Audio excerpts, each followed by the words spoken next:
This is SportsCenter. I'm Doug Brown. The second night of the NFL Draft includes rounds 2 and 3, and our live draft coverage starts at 6 Eastern here on ESPN Radio.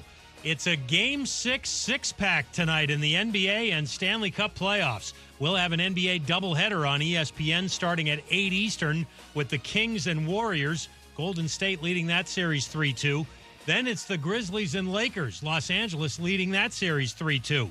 And Anthony Davis ready to play bigger minutes if needed. Starting off low minutes and kind of just working your way up through the course of the season to be able to, play extended minutes in the playoffs to get victory. So, Coach needs me to play, 42, 45, 48, whatever minutes to get the job done. I'll be ready to do so. Anthony Davis of the Lakers. In the NHL, the Hurricanes, Bruins, and Stars could all wrap up their first-round series with wins on the road tonight, as could the Kraken with a win at home. Back to the NBA, the Cavaliers will stick with Coach J.B. Bickerstaff after getting knocked out of the playoffs by the Knicks in the first round. Coming up Monday, which player landed in the right spot? Who was the steal of the draft? Which team improved the most? We're going to break it all down. Keyshawn J. Willimax, Monday morning, 6 Eastern. ESPN Radio, ESPN2, ESPNU. Matt Moscona. I'm very important. After further review. Say it one more time. After further review with Matt Moscona. And here we go. ESPN Baton Rouge, New Orleans, Alexandria. Live from the Mercedes-Benz of Baton Rouge Studios. That's right.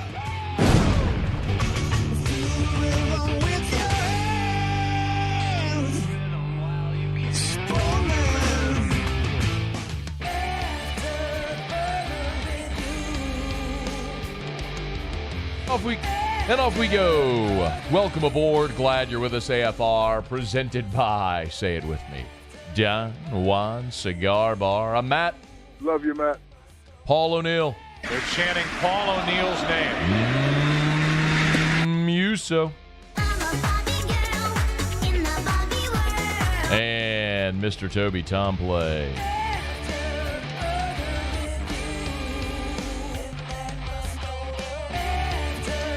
All right, we're here. Glad you are as well. Get out there and make it a good one. Locked, loaded, ready to go on a jam-packed Friday. Day one of the NFL draft in the books. We'll recap the Saints pick, preview the weekend, what Tigers are expected to go. LSU football has a new defensive line coach. LSU baseball is taking on Bama at the box. We have got a ton to do. This is like a 10 pounds of dung in a 5-pound bag type day. So let's delve right into it. On Thursday, we sat right here. We did our mock draft, and at 29, we had the New Orleans Saints selecting Bryan Bresee out of Clemson. And as fate would have it, when the Saints did, in fact, pick at 29, this is how it sounded. With the 29th pick in the 2023 NFL Draft, the New Orleans Saints select Bryan Bresee, defensive tackle, Clemson. So that's how it sounded when the Saints made the pick. Sometimes in life, things happen just so seamlessly. Have you ever had one of those days when you travel? It's like in Meet the Fockers. At the beginning of Meet the Fockers, where, Muse knows it, where, what happens, they're in the car and all the lights turn green. All the lights turn green. They go to the airport and they, get upgraded. To first class. His bag fits. The bag fits, yeah. Yes. It's just, everything's perfect. Everything goes your way. Was there another thing where, somebody gave them their seat or something like that? Or a car? Anyway, just everything worked. Yesterday was a day where, amid so much chaos in the draft for the Saints, everything just worked very seamlessly. 30 minutes before the draft, there was this wild odds shift where we were all anticipating Will Anderson going number 2, and then it went overwhelmingly C.J. Stroud, and now we know why. Houston pulled a major coup. They got both Stroud and Anderson. They knew that the Titans also wanted Stroud, and they were going to have competition trying to trade to the third pick to get Stroud. So they said, no, what we'll do? We'll just take Stroud too. And then we'll have less competition. We'll trade back up to 3 to get Anderson. So there was a ton of chaos Will Levis falls out of round 1. Jalen Carter took a little bit of a tumble, went all the way down to 9, maybe the best player in the draft. There was a lot of chaos in this draft. I mean, the last pick, Kansas City, took some guy I never even heard of. That guy didn't even have a camera on him anywhere, the guy they took. But for the Saints, they just sat there, waited, maybe had a few pops, maybe some caviar. Who knows what they were doing in the war? All they did was just wait. Just sat there and waited, and the exact situation they needed presented itself.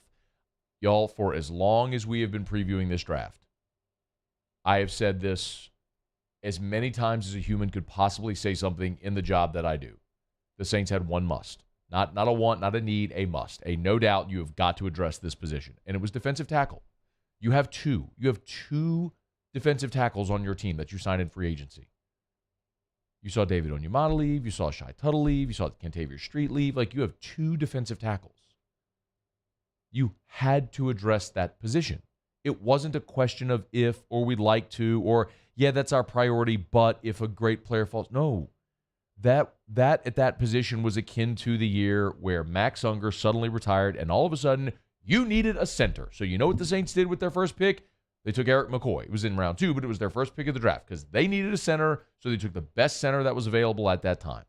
And for this team right now, all you had was Colin Saunders and Nathan Shepard that you signed in free agency. Malcolm Roach is still hanging around, maybe a rotational player, but if you're talking about guys that are actually going to be impactful parts of your rotation, play in and play out, snap in and snap out, you had 2. You had to get another one, and you got a dude that fits the mold of what you do. A big 6'5", 6'6", 300-pound interior player who is not only physical but athletic as well, that can be versatile on that defensive front. We know that the Saints love to kick Cam Jordan down inside and get more athletic guys on the field at once. Well, Bresee is a guy that can do that and play and be malleable in that role. So for all of those reasons, I love this pick. It was the thing that, listen, we're not in a vacuum here. We're not the only ones that said it. This was the most commonly mocked player to the Saints, and it's the one that they ended up getting, which was fantastic to see. And Dennis Allen was pretty fired up about it after the draft. We're excited about the pick. Took a long time to get there. Look, the first thing I'd say is, man, I think our scouting department did a heck of a job in terms of just evaluating these players. Obviously, we got 2 more days, but this player is an exceptional talent. He's big, he's physical, he's athletic, fills a position of need, and I think he's going to be an outstanding addition to our team. Bresee, for what it's worth, did meet with the media after the draft. He was obviously in pretty good spirits. I mean, it was super exciting. You know, it's been a lifelong dream of mine to play in the NFL. And, getting that call has been a moment that I've definitely always looked forward to. And to get a call from the Saints was just something you can't even imagine until it happens. So it was really exciting. This is a guy that when he's been on the field has been very productive. The question with Bresee has been, can he stay on the field? He played in 11 games as a freshman at Clemson. He had 4 sacks as a rotational player, 6.5 tackles for loss. His sophomore year in 2021, he played in just 4 games. We'll come back to that in a minute. And then this past year for Clemson, he played in just 10 games with 5.5 tackles for loss, 3.5 sacks, a couple of passes defended. So he's a very active player. He's a very athletic player. And when he's been on the field, he's been very good. But that, of course, has been sort of the issue, not only with health, but also with personal tragedy. Many people know the story by now that his younger sister died last fall after a battle with cancer. So that took him away a bit as well, compounding with the injuries that he had had. So that had kind of been the question. Dennis Allen was asked about the medicals. And again, I say this every year around the combine, which is the most important part of the combine is not how many times you bench press 225. It's not how fast you run the 40. It is the medicals and the interviews. Are the coaches comfortable with the person? And then are you healthy enough to last? And here's what Dennis Allen said about the medicals. Look, he went through the whole physical workup. Medically, we felt comfortable with where he was at. And so we felt comfortable with the player and taking the player. They felt fine with it. So you're talking about a guy who, has had a shoulder surgery and that happens, especially playing that physical type of position. Sometimes you you have that, but he is the prototype for what the Saints want. 6'6", 300 pounds, and I'd like the pick an awful lot. For what it's worth, Bresee was asked about his health and how that might limit him. This is number 5. Last year, like you said, was kind of just some crazy things that went on that, is just unexpected. The year before, I had 2 injuries. I had a knee and a shoulder, and I mean, those are the only 2 surgeries I've had in my whole life. So I feel great from them now, have no issues, and I'm ready to go. So the New Orleans Saints did tremendous due diligence on Bryan Bresee, and they have now remade that defensive line. They're in the process of continuing to remake it. I mean, I'll remind you that when this team was in the midst of setting an NFL record for consecutive games without allowing a 100-yard rusher, you had guys like Sheldon Rankins. You had David Onyemata in the middle. Those players are gone now. You could look at Malcolm Brown, who's gone now. I mean, he's been gone for a couple of years. All of the guys that made up the core and the interior rotation on that defensive front, they are all gone. Every single one of them.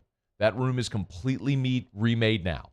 And your first 3 you feel very good about. You went and got Colin Saunders, who's a big, like short but rotund run stuffer, blow up the launch pad guy. You had a Nathan Shepard, who's an athletic big as well. And now you got Bryan Bresee, who you hope is that guy that's a pillar on the interior of your defense for a decade to come. And I love the pick. I know sometimes we do get kind of, I don't want to say caught, but we're tempted based on who else is on the board. And, Nolan Smith from Georgia was also on the board. And this is a draft where the Saints could be thinking linebacker. Demario Davis is getting older, and Pete Werner is a great player, but he has been injured as well and injury prone. And obviously Caden Ellis is now in Atlanta. So there certainly would have been temptation to take a linebacker, and especially when you saw a guy like Nolan Smith there on the board. But the need for depth at linebacker does not outweigh your absolute must at defensive tackle. And the guy you wanted was on the board, and they took the player that they wanted and that they needed at that position, and I am completely good with it. And everyone who always bemoans the fact that the Saints end up trading up, they didn't even have to do that. And by all accounts, they didn't even really try to aggressively do that in round 1. Some of the reports today that the teams that did try to make calls, Atlanta tried to trade back into round 1. The Raiders tried to trade back into round 1. Some of the reports that are kind of percolating today, it wasn't the Saints. The Saints tried a year ago. They tried to trade up a year ago to get a cornerback, to maybe get J.C. Horn or Patrick Surtain. They didn't do that. They were very patient. They let every green light on the road come ahead of them. They just casually cruised right on through the day with a lot of commotion around them, and they got the best player at their biggest position of need. So A+ for the Saints so far. They've got 7 more picks throughout the remainder of the draft with a lot of needs. It's going to be an exciting weekend around the Hoodats. All right, it's after further review. We're going to let you hear a ton throughout the day, a ton of reaction to the Bresee pick. I want to talk a ton of draft. Not only Dennis Allen, but we'll let you hear more from Bryan Bresee also. So we'll get to all of that as we move throughout the show today. Let me knock out a quick break. Friday show is brought to you by Don Juan Cigar Bar, which, of course, it's where we were last night for our draft watch party presented by Rouse's and our companion show. Thanks to everybody who came out and those of you who watched. Tremendous time, great crowd. It was just awesome. We love going over there, and thanks to everyone for supporting the content that we put out. We will knock out a quick break. We'll come back. LSU has hired a defensive line coach. We'll tell you about him when we come back. It's AFR. AFR. Get Gordon and get it done. Gordon McKernan Injury Attorneys. We had our buddy Gavin Dugas in studio yesterday, the latest member of the G team. If you missed that interview, you can catch it on demand at 1045ESPN.com or on the Watch 1045 ESPN YouTube channel. But love chatting with Gavin, and Gavin, who, of course, also part of the G team. Got some alliteration there. But it really fits the mold and the profile of what Gordon does.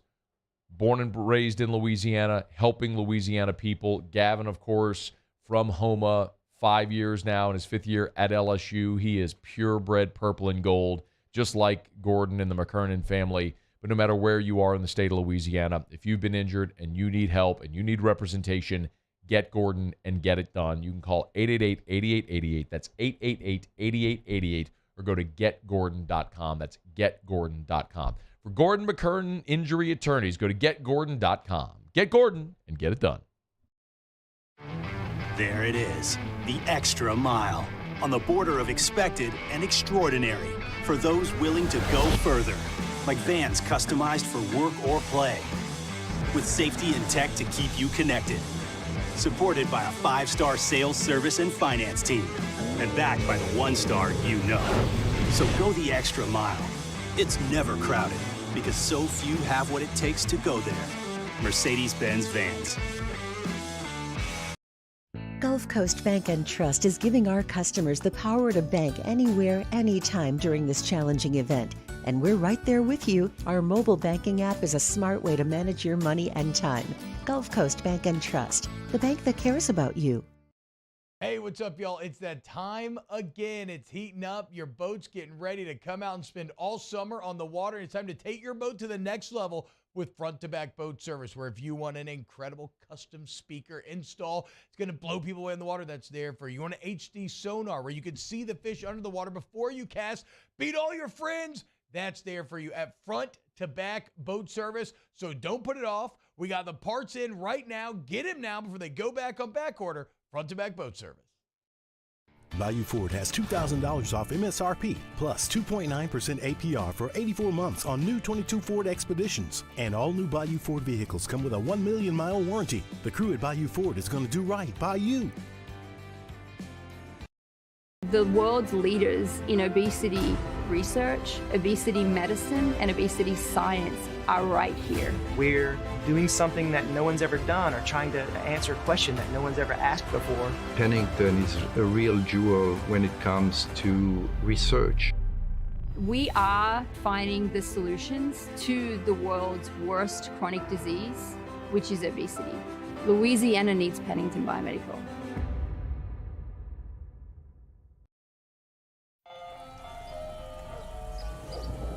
Hey there, little buddy.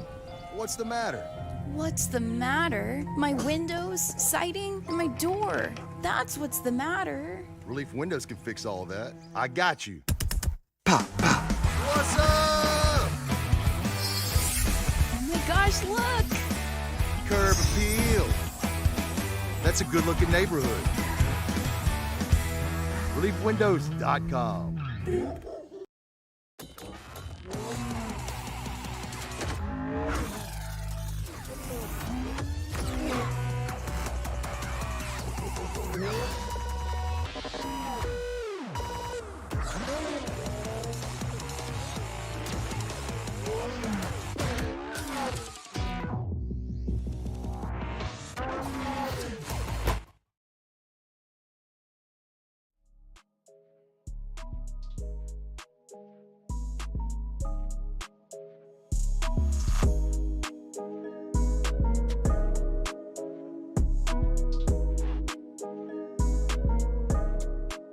After further review with Matt Moscona, presented by Don Juan Cigar Bar, ESPN Baton Rouge, New Orleans, Alexandria. Oh, we are going to knock out two of our SEC spring recaps today. Our buddy Chris Lee from VandySports.com will be here in about 15 minutes from right now. And then we'll talk to Zach Blackerby to talk Auburn next hour. We are going to go to Clemson. Talk to our buddy Brad Senkiw, who covers the Clemson Tigers, covered Bryan Bresee during his time there. So we'll get sort of like a boots-on-the-ground opinion of Bryan Bresee from a guy who covers Clemson and covered him the last 3 years. So that's coming up. And Larry Holder will be here in hour 3. Of course, Larry, longtime Saints writer, he's our guy, but now covering the NFL as a whole for The Athletic. So we'll kind of recap yesterday, preview day 2 coming up in hour 3 with our buddy Larry Holder. All right, glad to have you aboard with us here. Let's step aside from the draft for a second, talk some LSU football. Earlier in the spring, in a very surprising move, Jamar Cain left LSU after just 1 year as defensive line coach. You know that. He took a job on Sean Payton's staff as the new Broncos defensive line coach. It was surprising. My understanding is something along the lines of Jamar Cain's trying to figure out if he wants to be an NFL coach or maybe keep progressing toward being a college head coach. Well, ultimately made that decision very, very surprisingly. It wasn't necessarily looking for a move, but of course, Bo Lowry, who was on LSU staff, Sean Payton, he had been with the Saints. Sean Payton hired Bo away from LSU.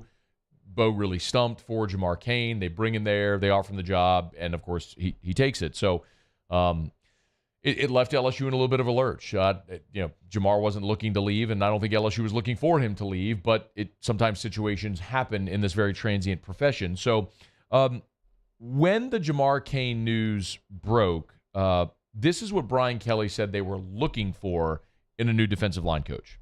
I think if you would just look at assembling a staff in the SEC, look at the position groups that make, such an important impact on your team. And I mean, you'd hard pressed to say that the defensive line is not as important as any position. So, recruiter and talent developing is got to be at the top of the list. So the ability to recruit in the SEC and develop talent is got to be 1A, 1B. So, what does that mean? I mean, I think it narrows your pool, from that perspective. Experience then comes into being part of that, right? You can't be an inexperienced, never been in the SEC or knows the recruiting of this landscape and be a qualified candidate. That is a very, very specific description. When you say you have to have been in the SEC, that's not, look, I mean, you've got 14 teams in the SEC, and all of them have defensive line coaches, and some have turned over and over a lot of years, but that also eliminates a great number of potential coaches if you're only looking at guys that have coached defensive line in the SEC. Again, that is not in any way a criticism. That's a man who knows what he wants and is going to get it, and went and got it. So today, news is breaking. Football Scoop had it first. Everyone's had it since. Jimmy Lindsey is going to be LSU's new defensive line coach. I'll give you a little bit of the background on Jimmy Lindsey. He spent the last 2 years at South Carolina under Shane Beamer. So check the box there on your on your SEC criteria mandate from Brian Kelly. Played collegiately at Chattanooga in the late 90s and started his career at Chattanooga as a grad assistant, then coached linebackers, and he's bounced around. After Chattanooga, he went to Gardner-Webb, and this is where it's interesting because during his time at Gardner-Webb, he overlapped with LSU defensive coordinator Matt House. So the coaching profession is very incestuous. We talk about it all the time. The way that it's so transient, as much as guys move around, you come across a lot of coaches on these deep staffs. At some point in your past, a lot of times you worked with or against a guy, and you can kind of look at Brian Kelly's staff and see what he's doing. Brian Kelly and Mike Denbrock have known each other since the 1980s. You could look at John Jancic, who was just promoted from an analyst to the outside linebackers coach and special teams coordinator. John Jancic and Brian Kelly have known each other since the 1980s. Like, these are guys that have been familiar with each other for a long time. So you have even now that familiarity with Matt House and Jimmy Lindsey, who also coached at Miami of Ohio, Tennessee Martin, back to Chattanooga as a defensive line coach, Furman as the defensive line coach, Georgia Southern for a year as defensive line coach, Western Kentucky as a defensive line coach, Illinois coaching defensive ends for 1 year during the COVID season, and then the last 2 years at South Carolina. So you have a guy that has moved all over this region. Chattanooga, Gardner-Webb, Miami of Ohio, UT Martin, Furman, Georgia Southern, Western Kentucky, Illinois, and South Carolina. 9 different programs he's worked for. 8 of the 9 are in this region. I guess 7 of the 9. Miami of Ohio and Illinois would be the only others. He's been in Georgia. He's been in Tennessee. He has been now in Louisiana. He is certainly qualified for a guy who understands the region, who's coached in the conference, who is known as a really good recruiter and a developer of talent. As a matter of fact, I called a couple of buddies today who cover South Carolina to say, hey, give me your take on Jimmy Lindsey. I'll tell you, I won't necessarily share this person's name because I asked off the record, but this is the text I got in response about Jimmy Lindsey. Great guy. The kids love him, and the guys got better. Noted also he's a really good food guy, loves to cook smoked meats. Good get for LSU. So apparently Jimmy Lindsey knows his way around the grill and the pit as well, which is awesome to see. But when you're Brian Kelly and you said you had 3 real criteria, can he recruit? Well, kids love him. That's a big part of that. So that's one, yes. Can he develop talent? Kids got better. I mean, the only really well-known, named player that Lindsey had would have been Jordan Birch. But when you look beyond that and you look at guys like Alex Huntley, Zach Pickens, who, if I remember correctly, wore one of those weird like single-digit numbers when he was a defensive lineman at South Carolina, or maybe I'm making that up. But anyway, the point is they got better.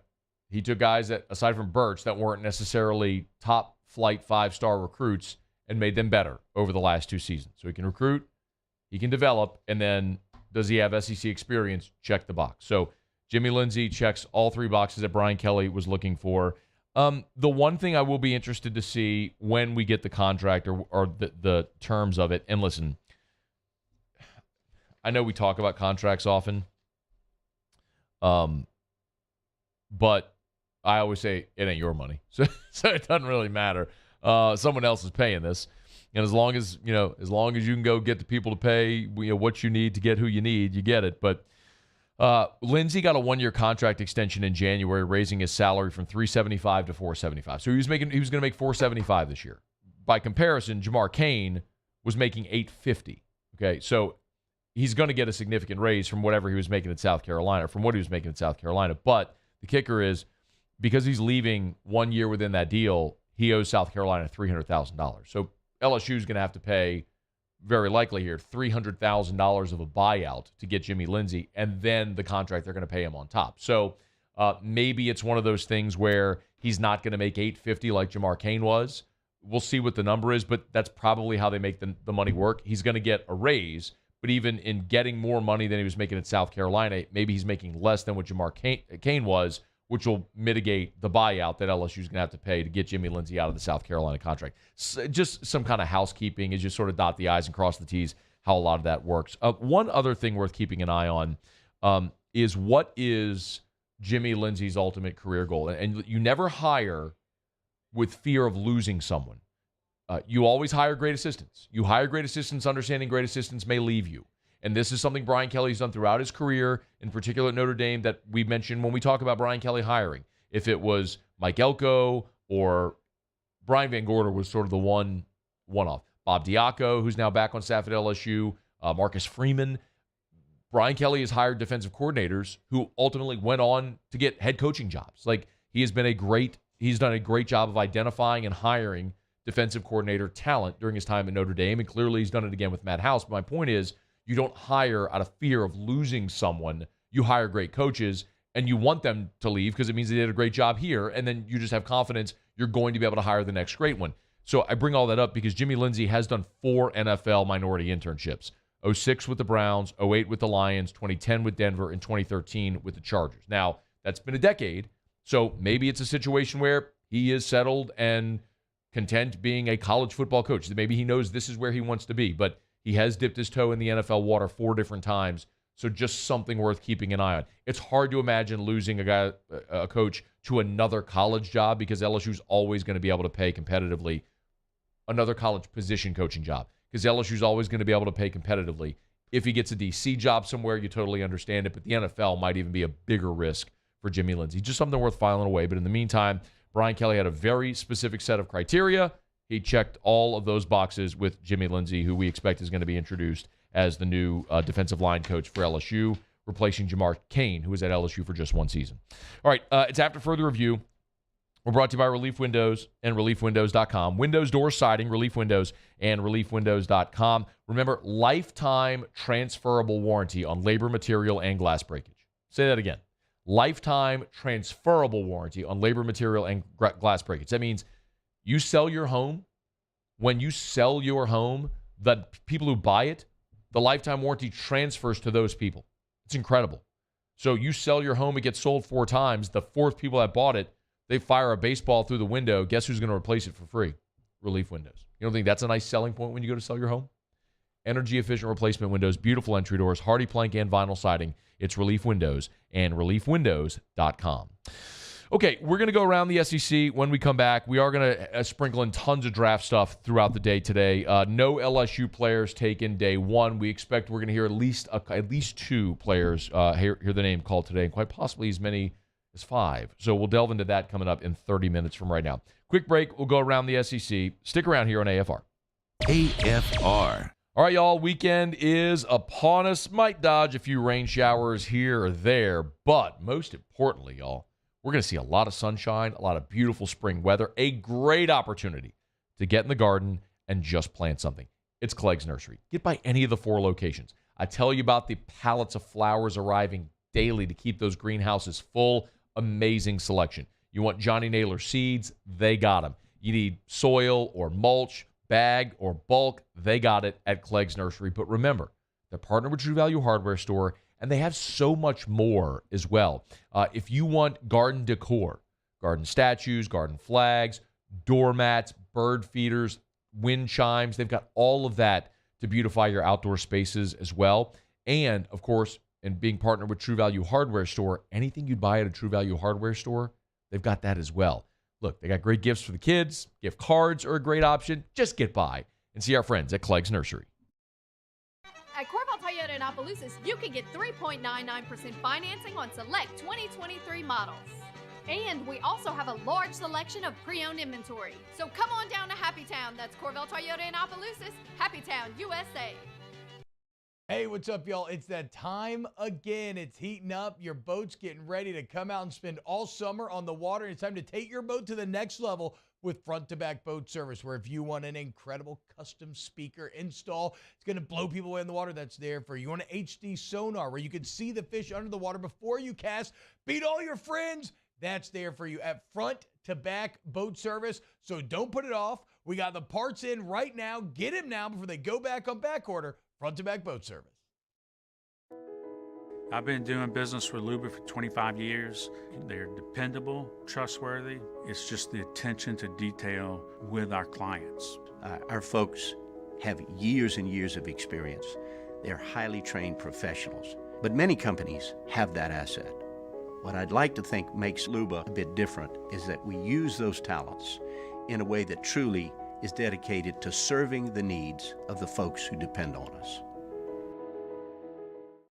Each year, Guarantee Media hosts a radiothon to benefit Dreams Come True, the local organization that grants dreams to Louisiana kids suffering life-threatening illnesses and their families. We've interviewed these incredible kids, and their stories warm our hearts. And none of it would be possible without your help. So we're asking for your support in our effort to making more dreams come true. Each year, our Dreams Come True radiothon is powered by the Baton Rouge Clinic. Visit GuaranteeMedia.com to pledge your support today, and thank you. Gulf Coast Office Products is a nationally recognized Savin office equipment dealer based right here in Louisiana. Over 100 employees strong, Gulf Coast has the boots on the ground to support all vertical markets, from education, engineering, legal, and finance. With the latest in office technology, from desktop to production segment units, Gulf Coast and Savin have the perfect fit for you. Call 225-756-2644. That's 756-2644 for Gulf Coast Office Products. Hi, I'm Brandon Landry, founder and CEO of Walker. Hi, my name is Dr. Craig Green. This is Ryan Terrio with HUDCORoofing.com. Hey, it's Matt Moscona. No matter how big your commercial roofing job, HUDCO can help. My patients come to me because they trust that I can get the job done at a high level. Ryan Terrio and Richard Tilley have the same level of trust when it comes to roofing. If you have a roofing issue, call HUDCO Roofing. Give us a call, 364-1007, and we'll come to your house and give you a free inspection. Follow us on Twitter at 1045ESPN to cast your vote in the Citizens Bank and Trust poll of the day. Vote daily inside Off the Bench, anytime. Hunt Palmer.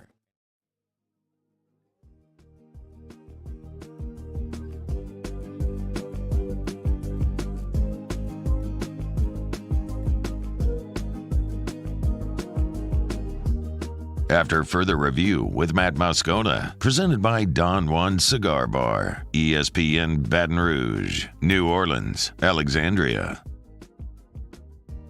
All right, we are rolling along. Chris Lee, VandySports.com in about 10 minutes. We do our SEC spring recaps. I do want to get some baseball thoughts in from Chris Lee, who does a great job, not only at Vandy Sports, but he has an SEC centric podcast as well that he does covering the entire league. So we'll talk to Chris Lee here in about 10 minutes from right now, and we'll head to the Plains and talk to our buddy Zach Blackerby in about 45 minutes to get the Auburn spring recap. So we're stopping at every SEC school here throughout the next couple of weeks for our spring football recaps. Tons of draft stuff today as well. Rounds 2 and 3 today. It'll resume at 6 p.m. So like as soon as we finish the show, LSU baseball, Alabama first pitch at 6, and round 2 of the NFL draft resumes. So we had a busy night with a lot going on. The Saints pick 40th overall, and one of the things that the NFL does is they allow for round 2 former players of that franchise to make selections. And Roman Harper, former second-round pick of the New Orleans Saints back in 2006, a two-time Pro Bowler, who was picked 43 overall in the 06 draft. Roman Harper is going to announce the Saints' second-round pick. So provided the Saints stay put at 40, which I'm assuming they will, Roman Harper will be there making that announcement. Also, by the way, Teron Armstead is going to make an announcement for the Miami Dolphins. So interestingly that he was drafted by the Saints, but he's going to make the third-round selection he will make the second-round selection, for the Miami Dolphins tonight. So you'll see two former Saints making selections tonight on the draft if you are tuned in. All right, it's after further review. We're glad to have you with us here. I want to remind you about Mold Zero USA, mold-0usa.com. A ton to get to. We're going to let you hear plenty more from Dennis Allen and Bryan Bresee about the Saints' first-round pick. We're going to delve into all that. Remember, we're going to get some rain today or throughout this weekend. If you're dodging some showers, remember, water breeds mold. If you have mold, it doesn't matter if it's your home, if it's a commercial building. Unfortunately, sometimes you see it with governmental buildings and whatnot. But if that's the case, Mold Zero can help, and they can help urgently as well. Don't think about cutting sheetrock. Don't worry about being massively disruptive to an entire organization or your home. Call Mold Zero. Generally, this treatment will take less than a day, depending on the size of the structure, but typically they can knock it out in less than a day. They'll come in, they'll spray their patented non-toxic dry fog. It's easy. They close all the doors and windows and everything, let the fog dwell, kills all the mold, the odors, other pathogens as well. And as soon as the fog dissipates, boom, you're back in, free and clear, no mold. Mold is dead, odor's gone. It's Mold Zero, and they'll save you thousands. Mold-0usa.com. mold-0usa.com. Okay, it's after further review, y'all. We do it every day about this time. Let's go around the SEC. Around the SEC, presented by Gulf Coast Office Products, excellence in imaging solutions. Okay, let's just get you set for the baseball weekend in the conference. So, my apologies. I hit the wrong button. All right, 2 games last night in the league. Tennessee beat Mississippi State there in Knoxville 8-7, but that hardly tells the story. Mississippi State came back from a big deficit, and Tennessee ended up walking off Mississippi State 8-7. So the Vols moved to 9-10 in league play as they continue to come after sweeping Vandy last weekend. Mississippi State drops to 7-13. Also, Arkansas at home, they beat Texas A&M 7-5. The Hogs moved to 12-7 in the league, nipping at LSU's heels, and Texas A&M falls to 9-10. Remember, of course, Arkansas was swept last weekend. That coinciding with LSU's sweep of Ole Miss moved LSU to the top of the standings in the SEC West. So those two matchups, again, we'll have game 2 of those 2 matchups tonight. LSU hosts Alabama. The only ranked-on-ranked matchup in the conference is number 5 Vandy hosting number 15 Kentucky. Vandy at 13-5 in the league. A half a game behind South Carolina, who's at 13-4, of course, because of the game against LSU that didn't get played. South Carolina hosts Auburn this weekend. Florida is hosting Missouri down in Gainesville, and the only other matchup of the weekend is Georgia at Ole Miss. Not only now, but the Georgia Bulldogs are playing some pretty good baseball as they've pulled themselves out of the cellar as well. They're at 7-11 in the league, where Ole Miss is at 3-15. All right, there you have it. That is Around the SEC, presented by Gulf Coast Office Products. Shout out to our guy Trey Beal and our friends at Gulf Coast Office Products, online at gcopnet.com, gcopnet.com for Gulf Coast Office Products. Tell you every day about Trey Beal and all the great products and services that they offer at Gulf Coast Office Products, no matter the size of your business. Go to Gulf Coast Office Products, gcopnet.com. The thing that made everybody adjust was COVID, of course, and maybe the most innovative product that we learned about during COVID was their interactive whiteboards. I cannot begin to stress how impressive a device this is. That's easy enough for your grandparents to use if that's your litmus test, and they have affordable options no matter if you're a 2-person business or a 2,000-person business. It's Gulf Coast Office Products, gcopnet.com for Gulf Coast Office Products. Official office equipment provider, by the way, of the New Orleans Saints, New Orleans Pelicans, LSU Tigers and ULL Raging Cajuns. Okay, as we mentioned, by the way, no Terrio today. He's coaching baseball. The Dunham Tigers are in the high school playoffs, and so they got a doubleheader today, so we wish them well. My voice is a little bit on the struggle bus today. We were at Don Juan Cigar Bar last night. Paulie made it out. Good to see Paulie hang. Paulie just kind of hung in the back. Didn't say much, per usual. But he represented. Paulie, what'd you think? First time at Don Juan. Did you enjoy it? I did. It was a good time. It's a good vibe over there. Muse got a little rowdy. It's my understanding that even at the end, you got a little uppity with me and Hanny at the end. I don't remember that. I remember you and Hanny getting very uppity with each other over Derek Carr. You got a little uppity at the end, but you're picking up the devices and whatnot. And I had to remind you. Did I? 5 old fashions will do that to you, Muse. It'll get you. They make a good one at Don Juan. What can I say? They do. Your boy covered a pretty nice bill for all of you drunkards who had a good night. But no, we had a great time over at Don Juan Cigar Bar last night. They're awesome, man. We love going there. I mean, it's T-Bob and I. That's our home for whiskey and wine all throughout the year, and they're so hospitable, and it's just a great venue. I mean, they treat us great. They open their doors to us and let us just sort of take over the entire place. We kill the cool, chill vibe of Don Juan whenever we have station events there because it gets packed and rowdy, but it was a good time. So thanks to everybody who came out and saw really rowdy Muso get uppity there at the end. I said to myself, I'm going to open that case on Wednesday whenever we do Scone & Tea, and I'm going to be like, who the hell? Oh, wait, yeah. That was me. That was me that backed this up. The video equipment that we used last night. So the case has not been opened. I opened it this morning. Okay. I had to put something back into it. Oh, but it's not like airing out.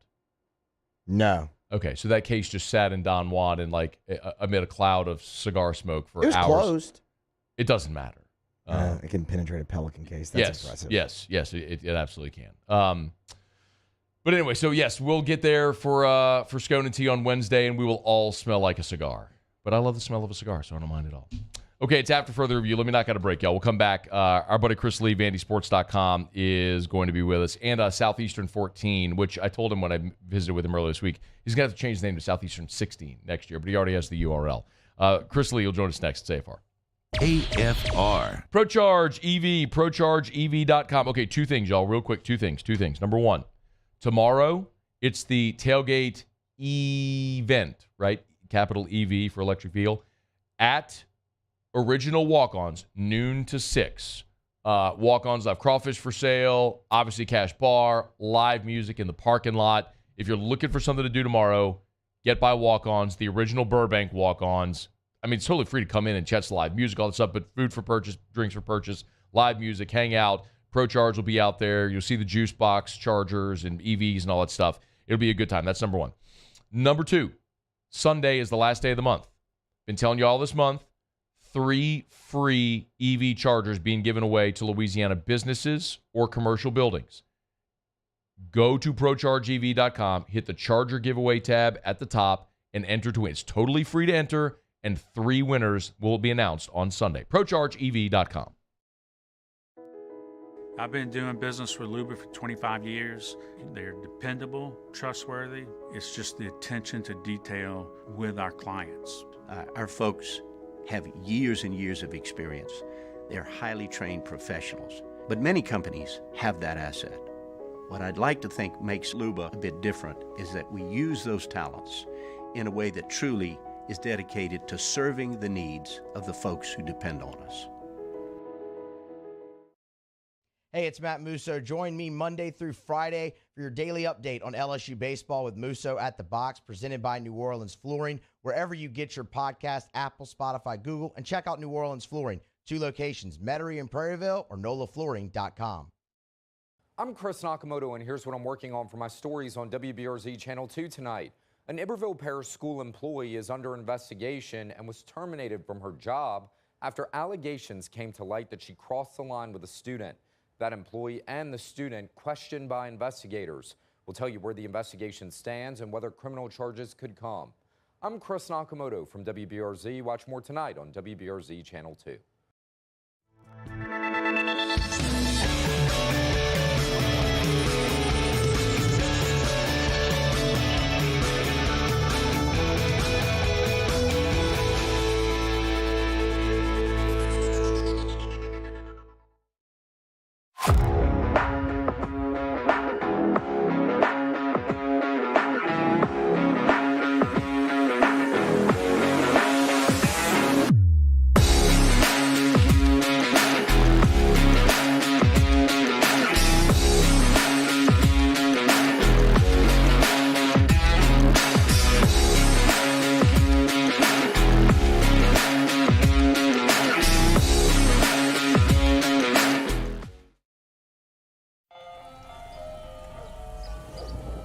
Hey there, little buddy. What's the matter? What's the matter? My windows, siding, and my door. That's what's the matter. Relief Windows can fix all that. I got you. Pop, pop. What's up? Oh my gosh, look! Curb appeal. That's a good-looking neighborhood. ReliefWindows.com.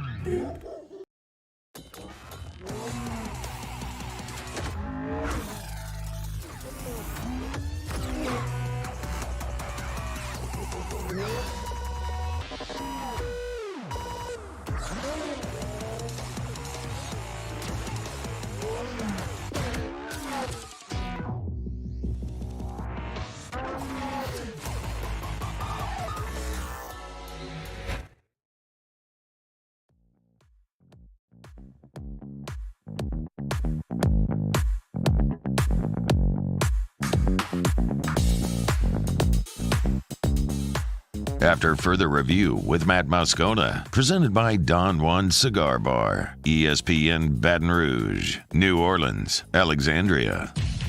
The SEC Spring Recap on After Further Review, the Vanderbilt Commodores.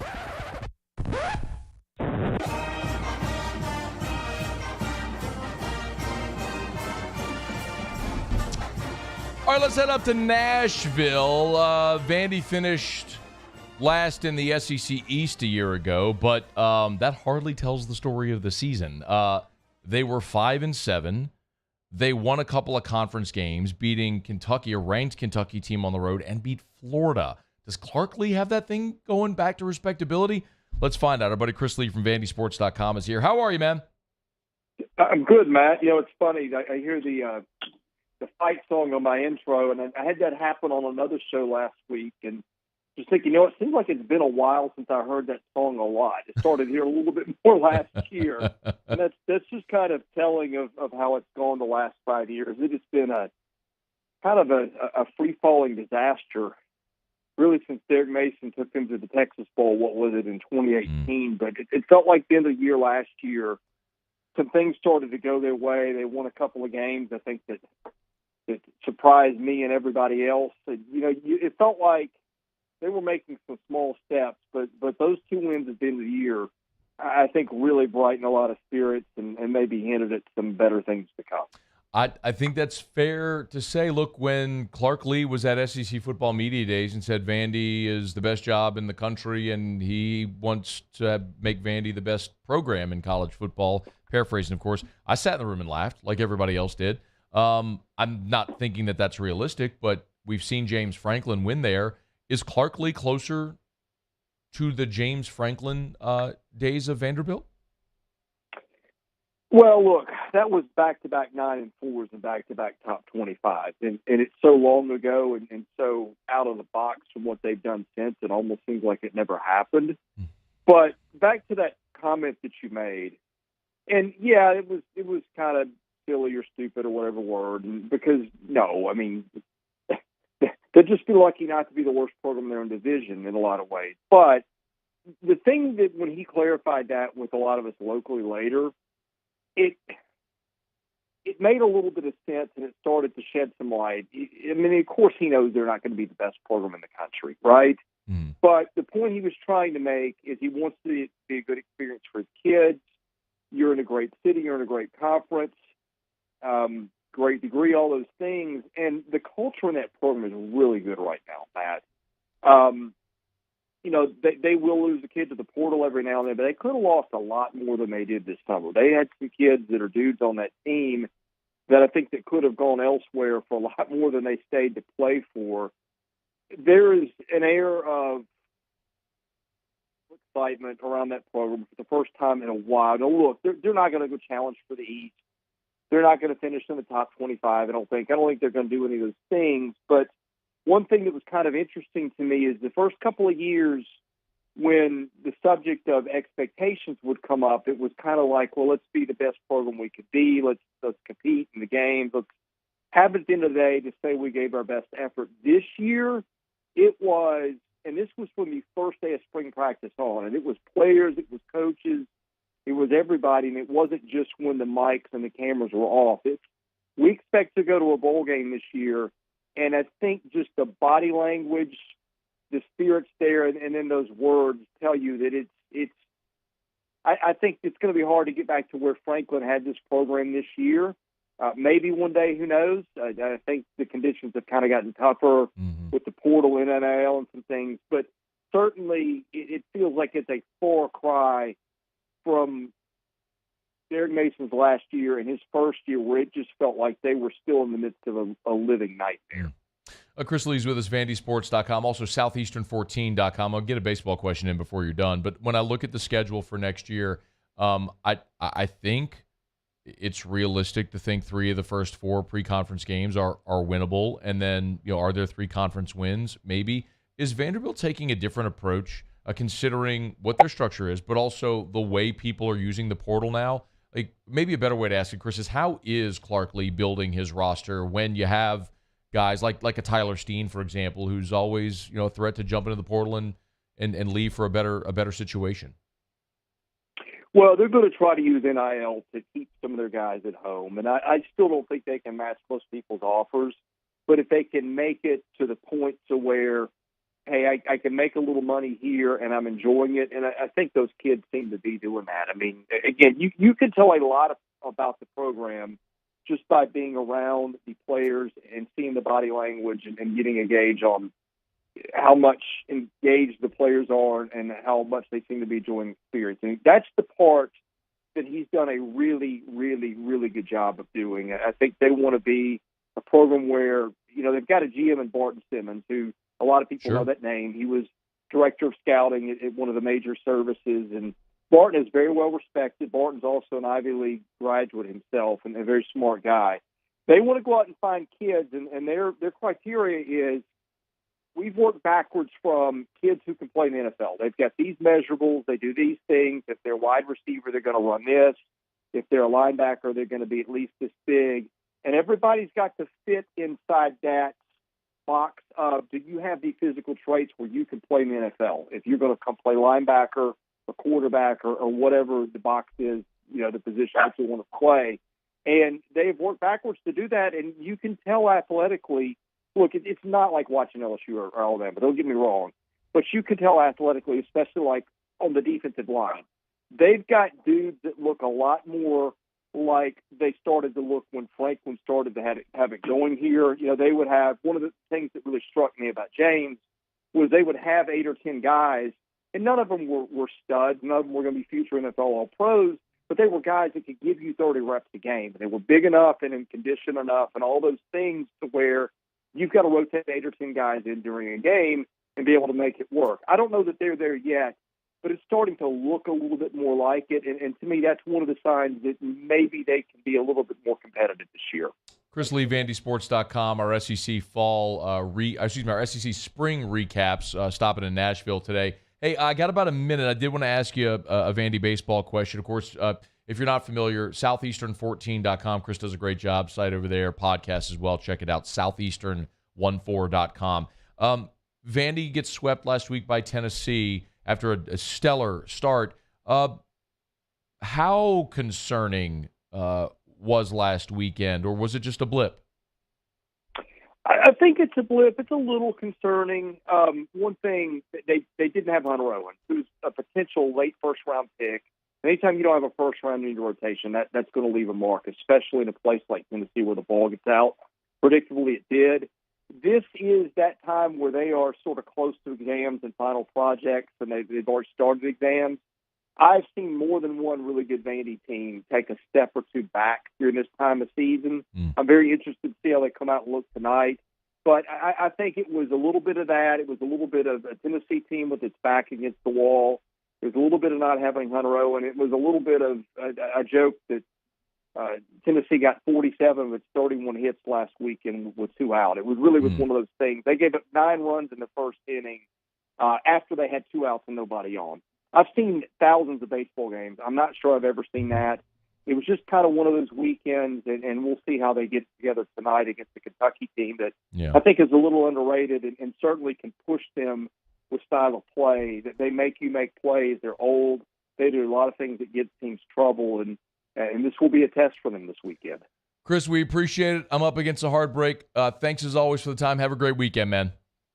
Anytime. Thank you. Be well. Chris Lee, VandySports.com and Southeastern14.com. Subscribe to the podcast. It's a really good job Chris does. Okay, we're coming back. LSU players. Who goes off the board day 2? AFR. We're brought to you by South Point Volkswagen, SouthPointVW.com. I'm proud today, man. I got a text just a bit ago from my brother-in-law taking my little niece over to South Point Volkswagen today. Going to get her first car. But listen, it's something I tell you all the time, man. If you're a parent and you're putting your child in their first vehicle, or maybe you're buying for your high school graduate or college graduate, there's some coexisting realities here. Like, you want something that's affordable and safe, right? Your child wants something that's stylish and fun. You check both of those boxes, or all of those boxes, with a Volkswagen. South Point Volkswagen is Louisiana's largest volume Volkswagen dealer. They're going to treat you great. Go by and see them today. Airline just north of Highland. As a matter of fact, my niece might be there right now test driving. It's exciting to think. But anyway, South Point Volkswagen. Airline just north of Highland, or SouthPointVW.com. South Point Volkswagen, what's your direction? Gulf Coast Bank and Trust is giving our customers the power to bank anywhere, anytime during this challenging event. And we're right there with you. Our mobile banking app is a smart way to manage your money and time. Gulf Coast Bank and Trust, the bank that cares about you.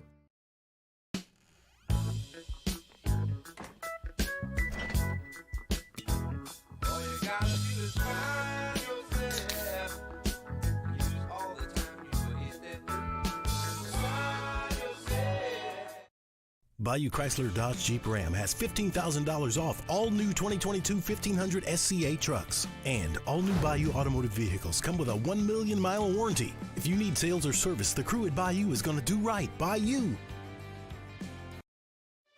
For over a century, local broadcasting has evolved with the needs of the community. We move past the stigmas of opinion journalism and bring the most relevant news online, on air, and on the go. You have trusted us with your news, sports, weather, and entertainment. Trust us to keep moving with you. Text TB to 52886 and tell Congress local broadcasting is here to stay. Hey, what's up, y'all? It's that time again. It's heating up. Your boat's getting ready to come out and spend all summer on the water. It's time to take your boat to the next level with front-to-back boat service, where if you want an incredible custom speaker install, it's going to blow people away in the water, that's there for you. You want an HD sonar where you can see the fish under the water before you cast, beat all your friends, that's there for you at front-to-back boat service. So don't put it off. We got the parts in right now. Get them now before they go back on back order. Front-to-back boat service. I've been doing business with Luba for 25 years. They're dependable, trustworthy. It's just the attention to detail with our clients. Our folks have years and years of experience. They're highly trained professionals. But many companies have that asset. What I'd like to think makes Luba a bit different is that we use those talents in a way that truly is dedicated to serving the needs of the folks who depend on us. Gulf Coast Office Products is a nationally recognized Savin office equipment dealer based right here in Louisiana. Over 100 employees strong, Gulf Coast has the boots on the ground to support all vertical markets, from education, engineering, legal, and finance. With the latest in office technology, from desktop to production segment units, Gulf Coast and 7 have the perfect fit for you. Call 225-756-2644. That's 756-2644 for Gulf Coast office products.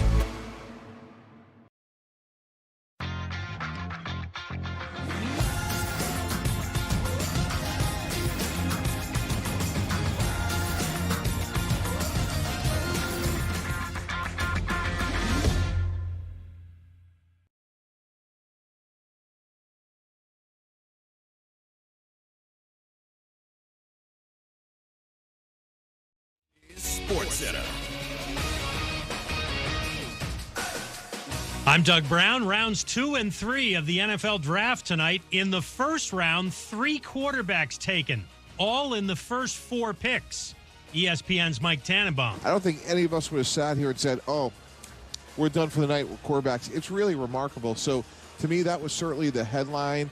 I thought we would have seen at least 4. In all, I thought we'd see 5. So, Hendon Hooker and Will Levis, more to come. 2 productive SEC quarterbacks that are still available. Mike Tannenbaum, our live coverage of the NFL Draft resumes at 6 Eastern here on ESPN Radio. Tonight in the NBA playoffs, the Kings and Grizzlies will try to push their series to Game 7 with wins on the road. At 8 Eastern on ESPN, the Kings play the Warriors in San Francisco. That's followed by the Grizzlies and Lakers in Los Angeles. Kings forward Julius Randle is still questionable for Game 1 against the Heat Sunday with a left ankle sprain. Coach Tim Thibodeau is hopeful Randle will be able to play. Randle first hurt the ankle in late March and missed the rest of the regular season. Coming up Monday, which player landed in the right spot? Who was the steal of the draft? Which team improved the most? We're going to break it all down. Keyshawn J. Willimax, Monday morning, 6 Eastern, ESPN Radio, ESPN2, ESPNU.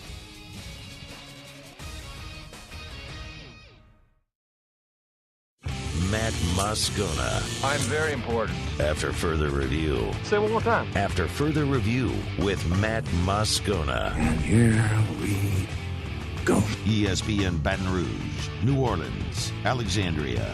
Live from the Mercedes-Benz of Baton Rouge studios. That's right.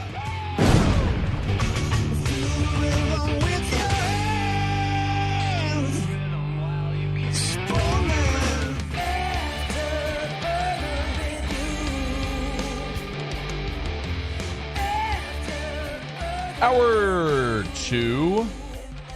Off we go. Welcome aboard. Glad you're with us. It's AFR presented by Don Juan Cigar Bar. I'm Matt. This is Shaq O'Neal, and I hate Matt. Paul O'Neal. They're chanting Paul O'Neal's name. Yusuf. And Mr. Toby Tomplay.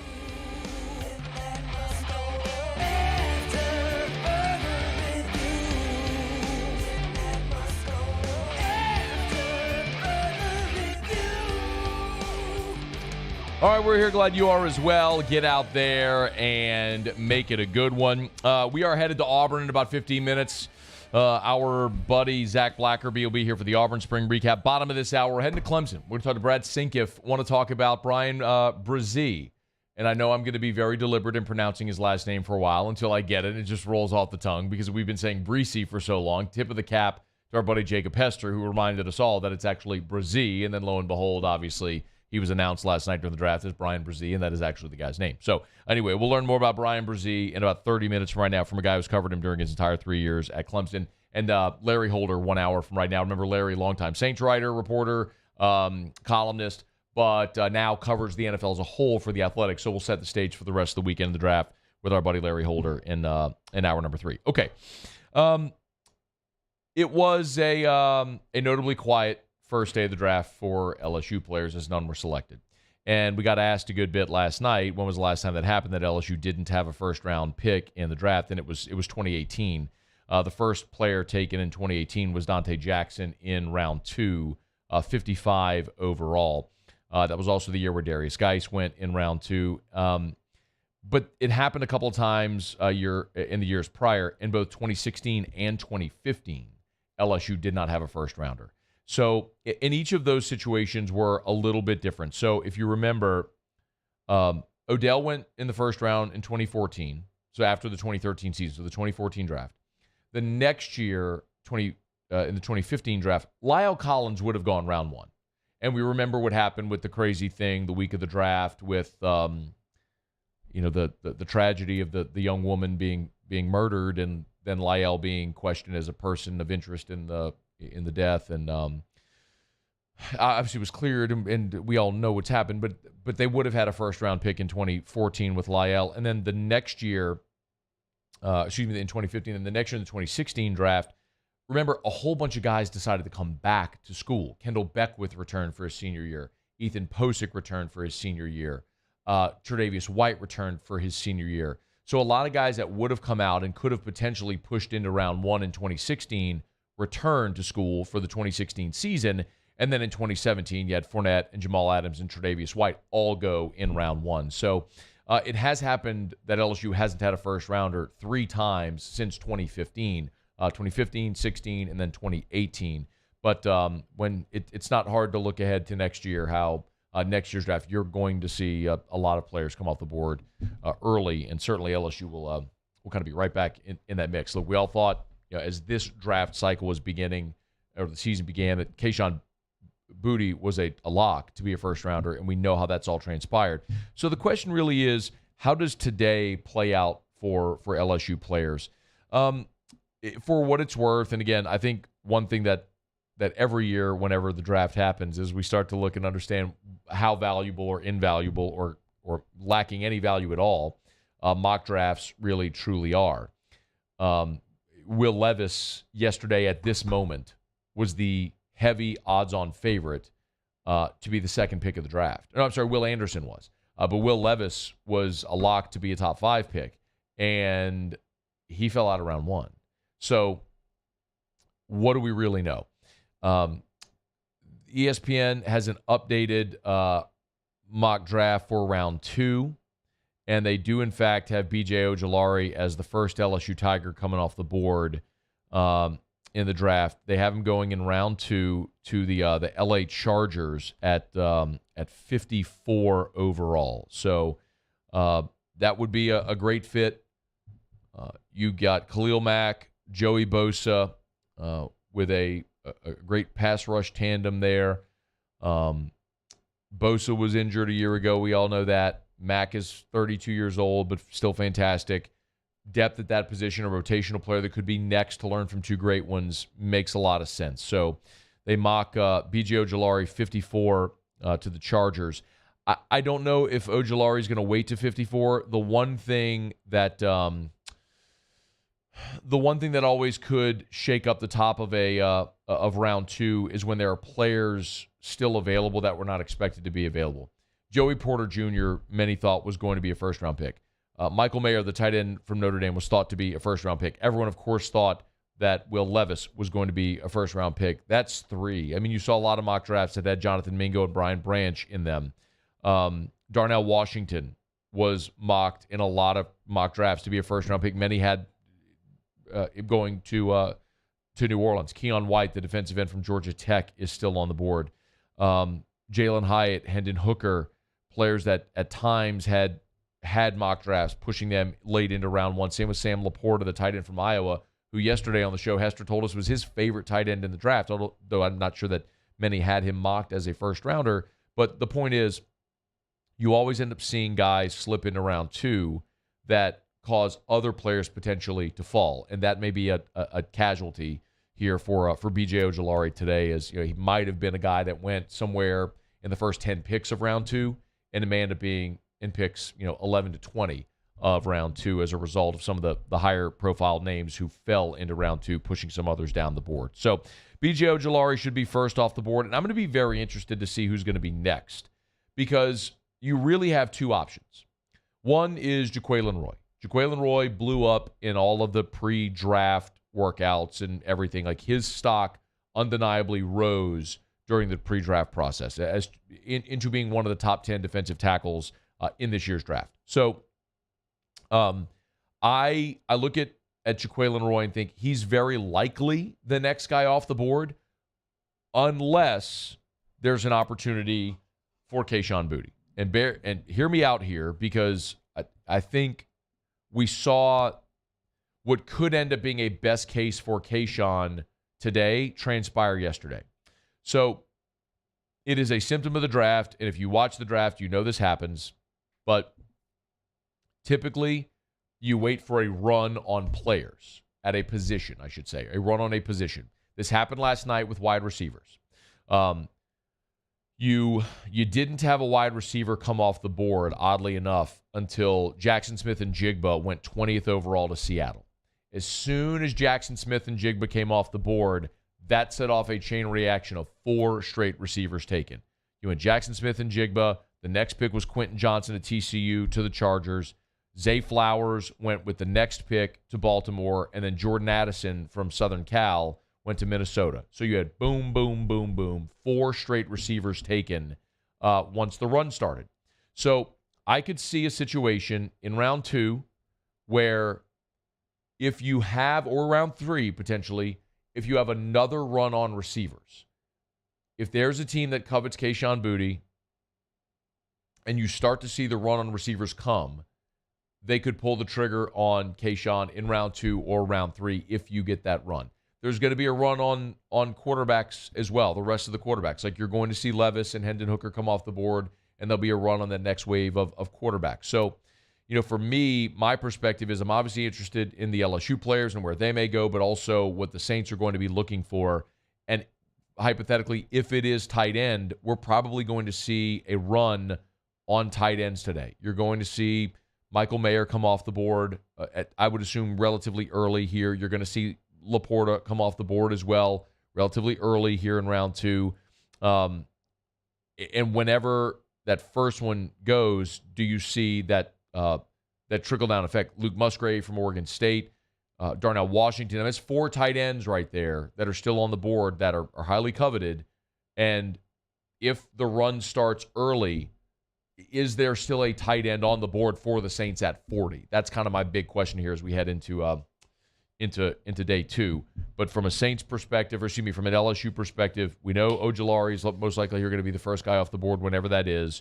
Jaquelin Roy's stock has gone up, but the wild card today to watch is going to be Kayshon Boutte. Will he go in day 2, or is he going to be a guy that falls into day 3 of the draft, or have some teams just taken him off their board entirely, which we have seen in the past? I mean, I can't help but think of Freak Johnson. Anthony Johnson was a 5-star. He was a contributor for 3 years at LSU, was a starter. Probably should have come back to school and played an extra year, but everybody thought because of the sheer athleticism that Freak Johnson was going to be drafted, possibly a day 2 guy. He goes undrafted. It happens. I mean, Malachi Dupree slipped into round 7. So sometimes that happens. So it could be a long wait for Kayshon. We'll see if he gets his name called today or at all over this weekend. Also will be, Jay Ward, Mekhi Garner, Jark Bernard Converse, who tested at his pro day off the charts, which is most likely going to get him drafted. So Anthony Bradford is a big mauling offensive lineman who, at the high end could be a late day 2 pick or more likely an early day 3 pick. But we're going to hear a lot of LSU guys' names called here over the next 2 days in the next 6 rounds. B.J. Ojulari likely will be first coming up here in a couple hours. All right, it's After Further Review. We're glad you're with us here. We'll knock out a quick break. Come back. We'll head over to the Plains, check in with our buddy Zach Blackerby, who covers the Auburn Tigers. Do our SEC spring recap, looking at Hugh Freeze's first spring there on the Plains. That's next. It's AFR. AFR. Brought to you by River City's 1 Hour Air, where they're always on time, or you don't pay a dime.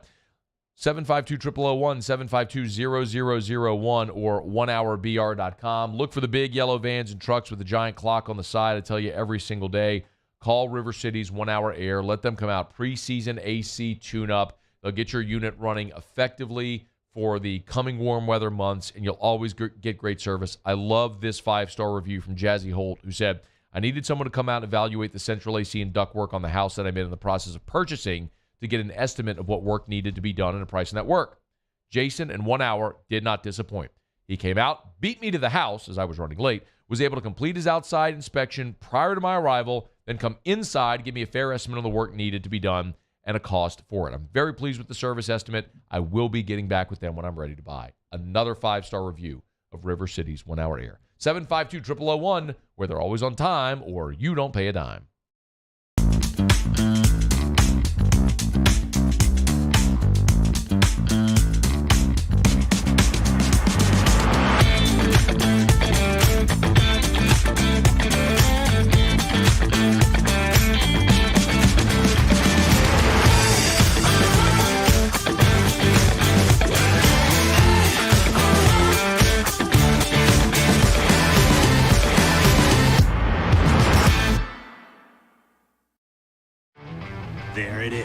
the extra mile, on the border of expected and extraordinary, for those willing to go further, like vans customized for work or play, with safety and tech to keep you connected.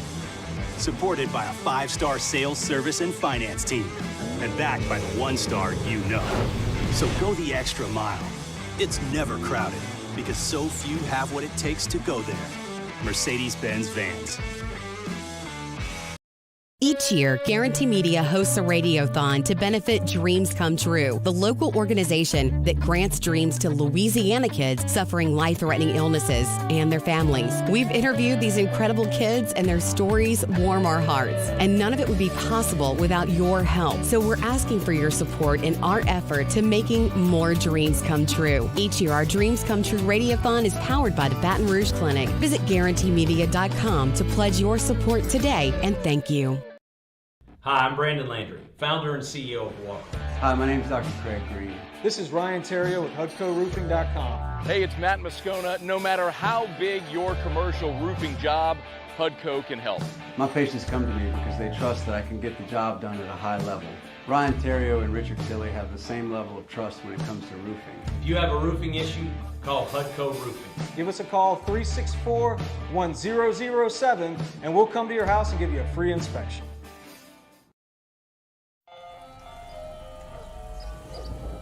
Hey there, little buddy. What's the matter? What's the matter? My windows, siding, and my door. That's what's the matter. Relief Windows can fix all of that. I got you. Pop, pop. What's up? Oh my gosh, look! Curb appeal. That's a good-looking neighborhood. ReliefWindows.com.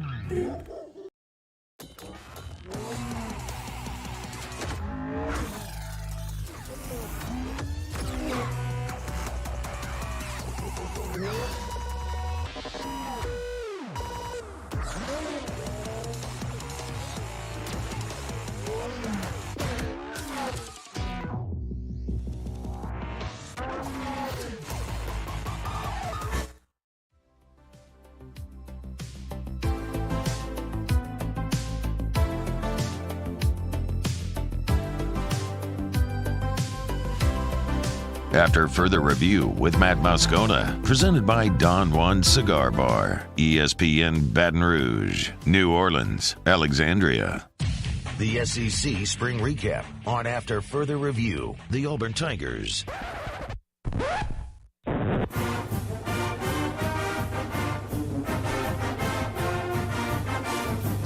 All right, let's head over to the Plains, check in with our buddy Zach Blackerby, the Auburn Daily and host of the Locked on Auburn podcast. How are you, dude? So good. Even better now that I'm talking to the GOAT, man. I swear to God, if I ever need just a real life hype man, just my own personal hype man to walk me into rooms, to introduce me at speeches, you're on speed dial. Hey, man, look, last year, golly, it was just so tumultuous with Harsin. How different does it feel? I'm going to ask you the question, Zach, every interview I do, every single one. Hey, man, what's the biggest difference year one to year two of Brian Kelly? I'm sure it's the same with you. How different is it now with Hugh as opposed to last year with Harsin? I think there's more self-awareness of, how bad things actually are. I mean, the potato posse is what we call them. I mean, they left this roster in shambles because you just look at kind of the off-season additions that Brian Harsin's staff had, and there was guys like Darius Knighton that were like, yes, he's going to change the defense. And, he was okay, right? He was okay. He's an average starter. And so now you look at, Hugh Freeze and what he's trying to bring in and, swinging for the fences for certain guys.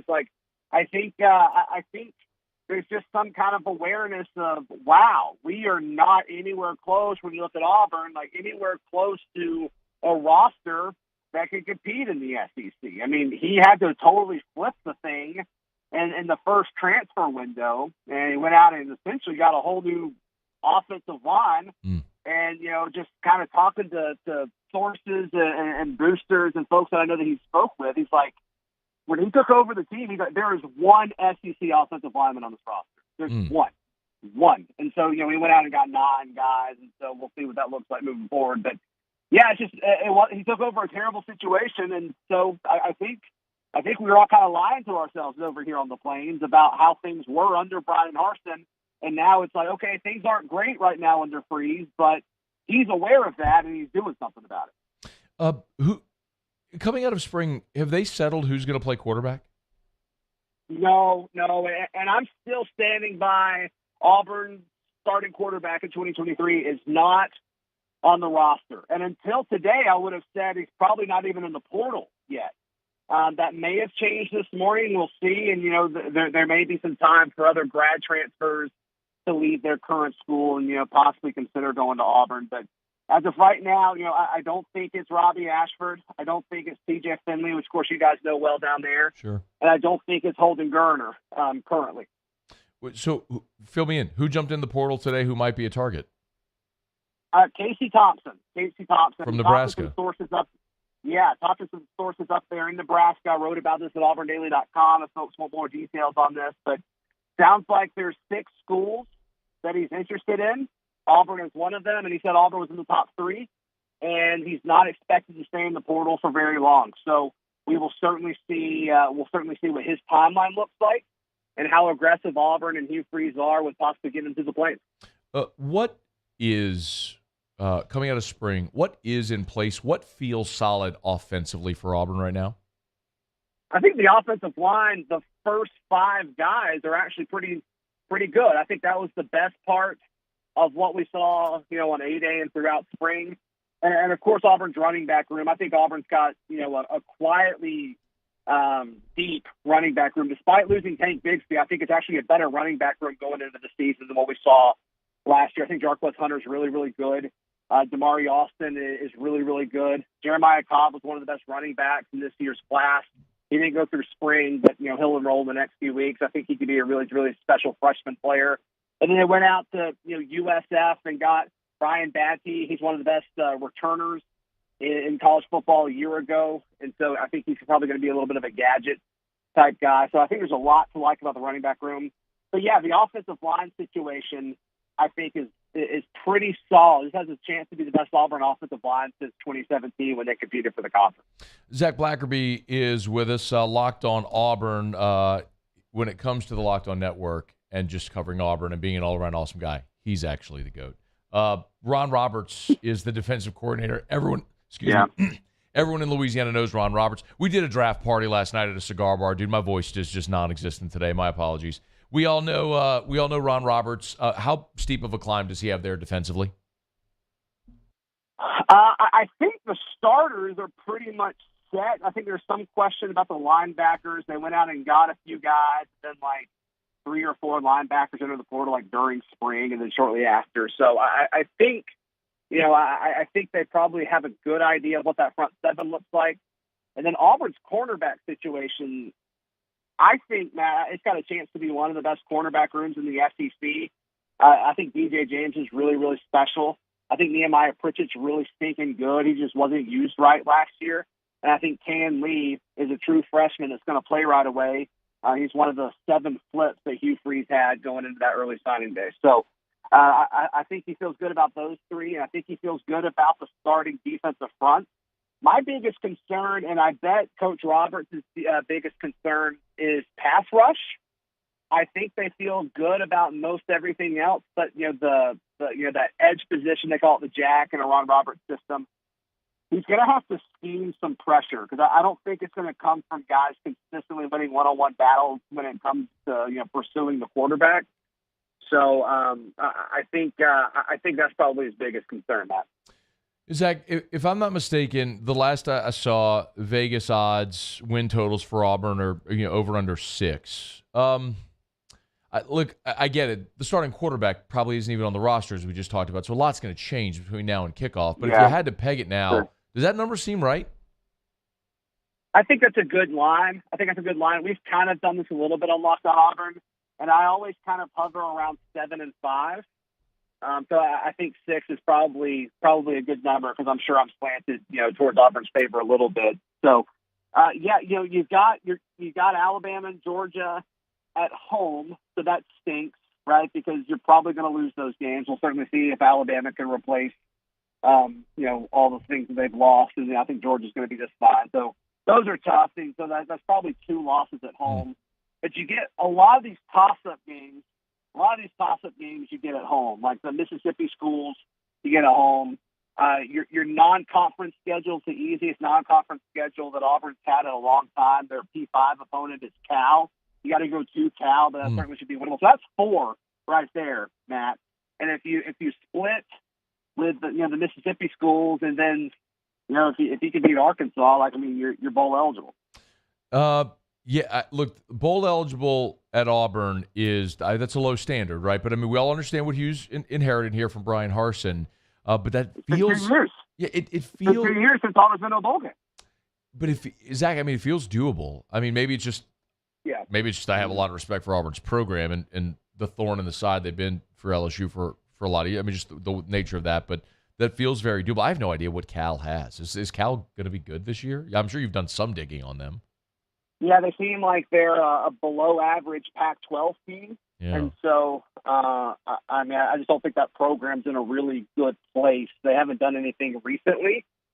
So unless Aaron Rodgers decides to leave the Jets and go back and play there, I feel good about Auburn's chances. You mean Aaron Rodgers under center, Marshawn Lynch at running back? See what else might work out there at Cal.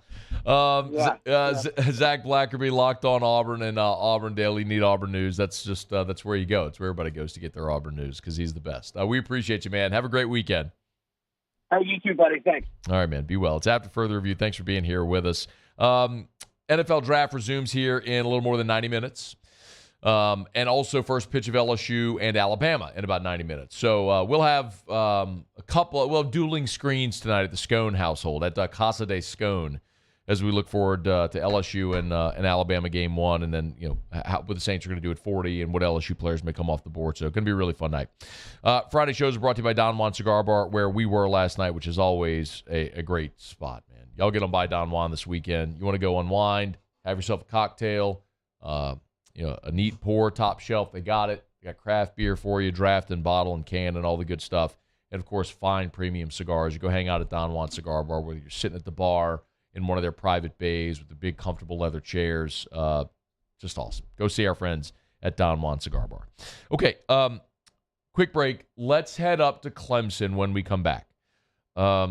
Saints take Bryan Bresee with the 29th pick. Let's learn more about him from someone who's covered him the last 3 years. Our buddy Brad Senkiw jumps aboard with us next on AFR. AFR. Love telling you about Pluckers, Nicholson, Bluebonnet, dine-in, carry-out, or delivery. 28 flavors of award-winning jumbo chicken wings, ice-cold draft beer, full-service bar, and sports on TV. Look, it's Friday night, and I just laid out a scenario for you. You got LSU baseball starting in about 90 minutes. You got rounds 2 and 3 of the draft starting in about 90 minutes as well. Oh, by the way, you've also got NBA playoffs tonight with Sacramento and Golden State. So Warriors try to close it out. Lakers try to close out Memphis at home. That's a 9:30 Central tip, so that thing's going to be going till midnight. No worries. Pluckers is open till midnight or later every night of the week, so get on by Pluckers. If you're heading out to the box this weekend for any of the games you need to buy to eat before or after LSU baseball, Pluckers is just south of Alec Box Stadium on Nicholson. You can't miss it. It's at Pluckers. Nicholson or Bluebonnet, dine-in, carry-out, or delivery. 28 flavors of award-winning jumbo chicken wings, ice-cold draft beer, full-service bar, and sports on TV. My goodness, what else in the world could you possibly want? It's Pluckers, where, if you don't like our wings, we'll give you the bird. I've been doing business with Luba for 25 years. They're dependable, trustworthy. It's just the attention to detail with our clients. Our folks have years and years of experience. They're highly trained professionals. But many companies have that asset. What I'd like to think makes Luba a bit different is that we use those talents in a way that truly is dedicated to serving the needs of the folks who depend on us. Bayou Ford has $2,000 off MSRP, plus 2.9% APR for 84 months on new 22 Ford Expeditions. And all new Bayou Ford vehicles come with a 1 million-mile warranty. The crew at Bayou Ford is going to do right by you. For over a century, local broadcasting has evolved with the needs of the community. We move past the stigmas of opinion journalism and bring the most relevant news online, on air, and on the go. You have trusted us with your news, sports, weather, and entertainment. Trust us to keep moving with you. Text TB to 52886 and tell Congress local broadcasting is here to stay.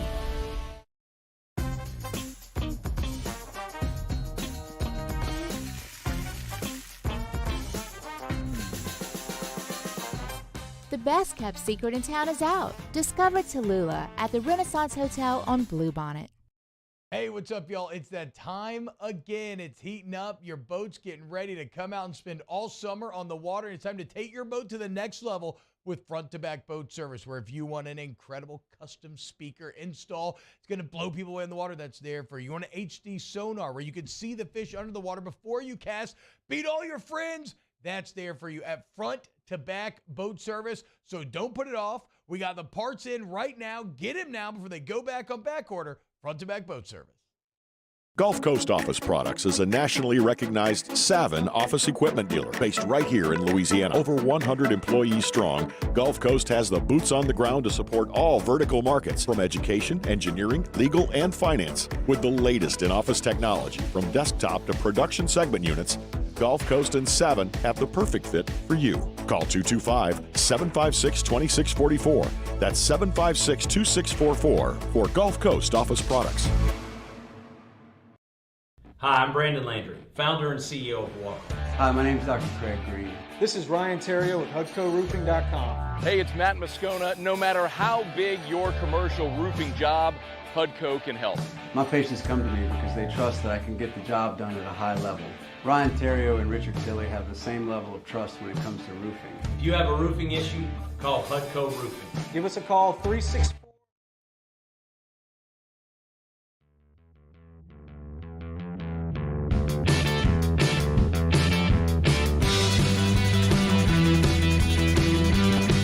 After further review with Matt Moscona, presented by Don Juan Cigar Bar, ESPN Baton Rouge, New Orleans, Alexandria.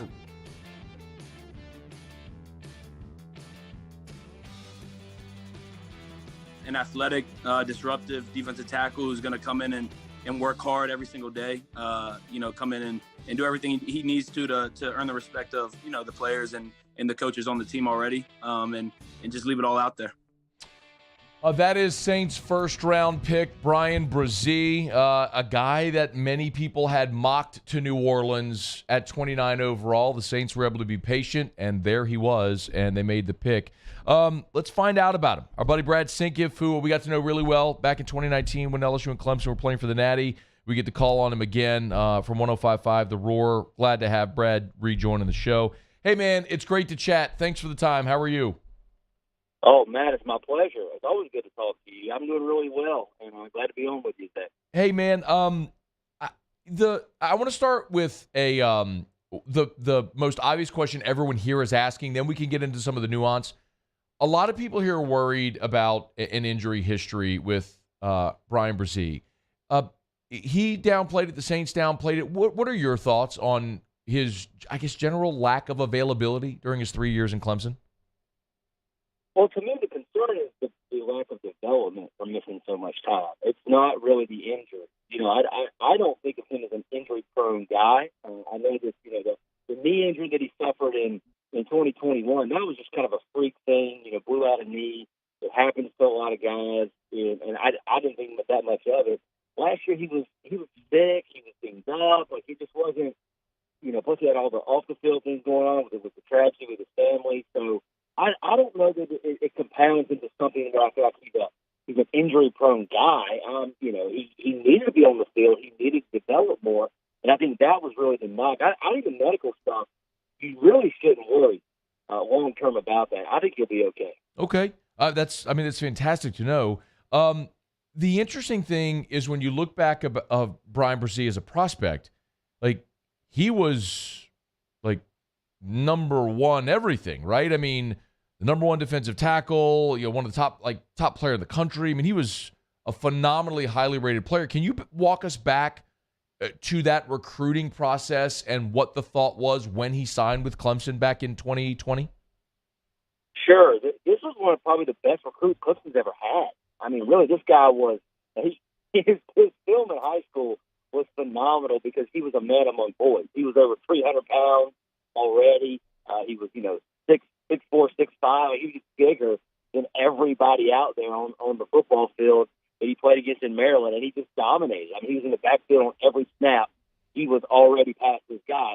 But, you still had to wonder what was it going to look like when he gets into college.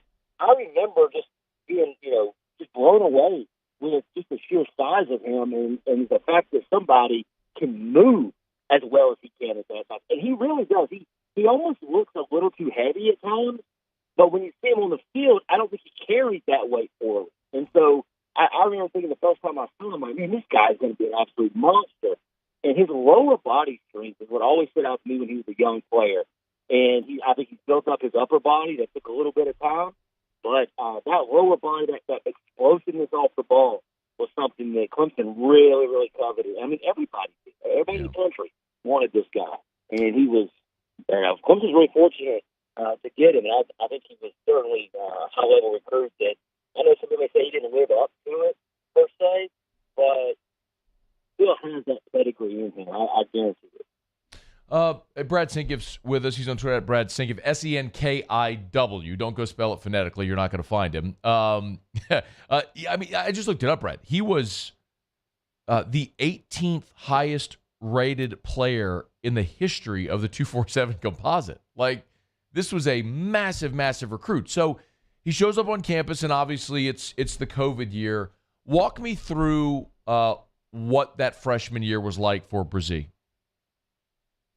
Well, obviously, everyone's coming on in a COVID year. You didn't know what to expect, sort of over to expectations.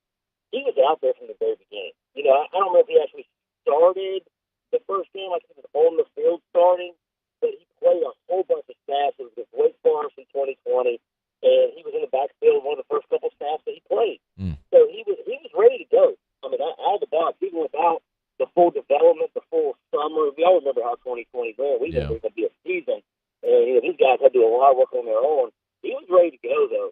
And that's what stood out to me about that first year. And I think that, he just kept flashing. He kept saying, man, if he puts on a little more weight, upper body-wise, and gets in shape and feels good, he's going to be an absolute monster. And, it didn't quite work out in 2021 when he blew out his knee.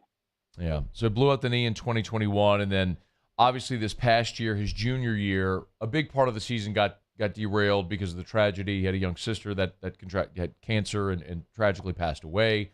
What was it like for him in covering him this past season, where obviously you did have a lot of expectation, but then he just dealt with a lot personally?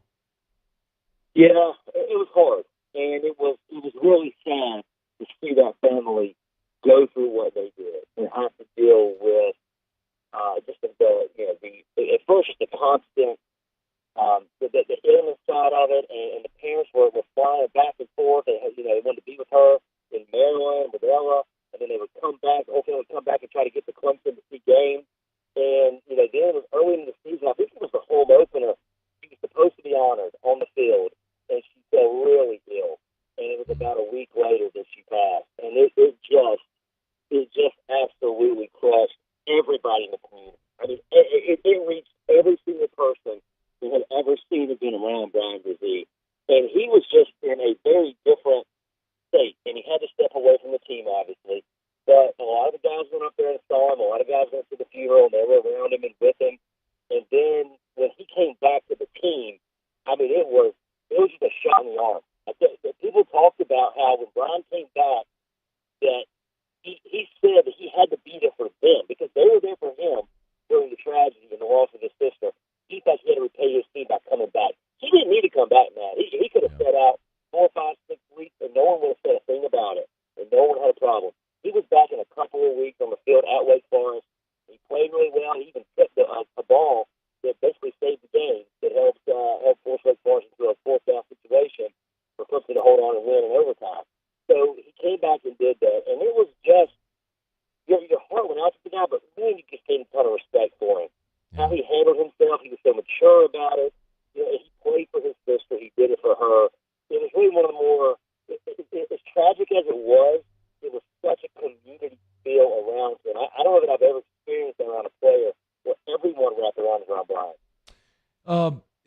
Brad, as we're talking, a couple of things are very obvious. There's no character concerns whatsoever. And the health, medical that a lot of people were questioning seems to check out fine, which is great. So then when you start to talk about, like, on the field, how does he project at the next level? I mean, you have this big dude, 6'6", 300 pounds. What does he do best? You know, I think that lower body explosiveness, I think he's a violent player. Now, can you get that out of him? It's hard at the collegiate level to really get some of that out of these guys consistently. And I think everybody says that, right? Defensive line, got to be more consistent. But he is a violent player with his hands. I think he's extremely good against getting the quarterback out of the backfield or into the backfield. I don't know that Clemson's defense was set for him to do that very often. I think they wanted him to be more run control in a lot of situations. And I think that's really kind of a knock on Clemson for a few years there, because they probably weren't aggressive enough going after the quarterback. But I think he's going to do that at the next level. And I think he's going to be a guy who can line up inside and get after him. I think he can line up outside in certain situations too if you need him to. He's got the speed. He's got the pure, just raw power that you need to overcome or just beat a guard or a tackle. So I think you're going to see him be used more in a versatile role than what he was at Clemson. But I like his hands and I like his lower body explosion. I think, to me, he just was never in shape last year, man. For rightful reasons. Right? We all know why. He was sick. He had I think, a strep or something like that. And he had the tragedy. He just could not get his body where it needed to be. I saw a dedicated version of him right after the season ended. I saw the video. He looked different. Something was changed at Brian. I think he got his mind right, his emotions right, and he's in a better place. I think you're going to get that side of him when he sets foot in New Orleans. He is Brad Senkiw. Man, we are there's a lot of people here excited about him. If you maximize the potential, you maximize the potential of a player like that, it's a gigantic position of need for New Orleans. And it might be one of those things, Brad, where they got a player who had no business being drafted at 29. He probably should have been off the board way earlier. So we're excited to see it. Brad, we appreciate it, man. Have a great weekend. Thanks for stopping by for a couple of minutes, man. Man, it's always good to catch up with you, my friend. Take care. All right, buddy. Be well. Brad Senkiw does a great job covering the Clemson Tigers. 105.5 The Roar up there in Clemson. Yeah, if you're Paul, you can pull this up. If you can pull it. This is the high school. If you're watching, this is the high school film that he's referring to. Bryan Bresee, sometimes you see this if you watch enough high school football. I know this is dumb, but I think everyone can relate. I'm 6'2", 230. I was a high school offensive lineman. Imagine me trying to block that guy who's 6'6", 300 pounds, just throwing around children like rag dolls. And he plays with a mean streak. And so the question was, and this happens a lot. This happens a lot with dudes that are that big at the high school level. When they go to college and all of a sudden now you're facing linemen that are your size, does it translate? That's a very real question with guys that are that big and dominate at that level. And when he was on the field at Clemson, there was no question. The tackles for loss, the sacks were there. He just didn't stay on the field for a variety of different reasons. So 3 years in college, he's still a young guy. You get him healthy, you get his mind right, no character concerns. Yeah, man, you might have gotten a player here that, a year ago when you're looking at mock drafts, you're looking at a guy that would have been a top half of round one guy, a guy that would have been thought of like Jalen Carter. I mean, I'm not trying to look, you got to look at production, right? And it's not there. It's not there. So that is a fair critique.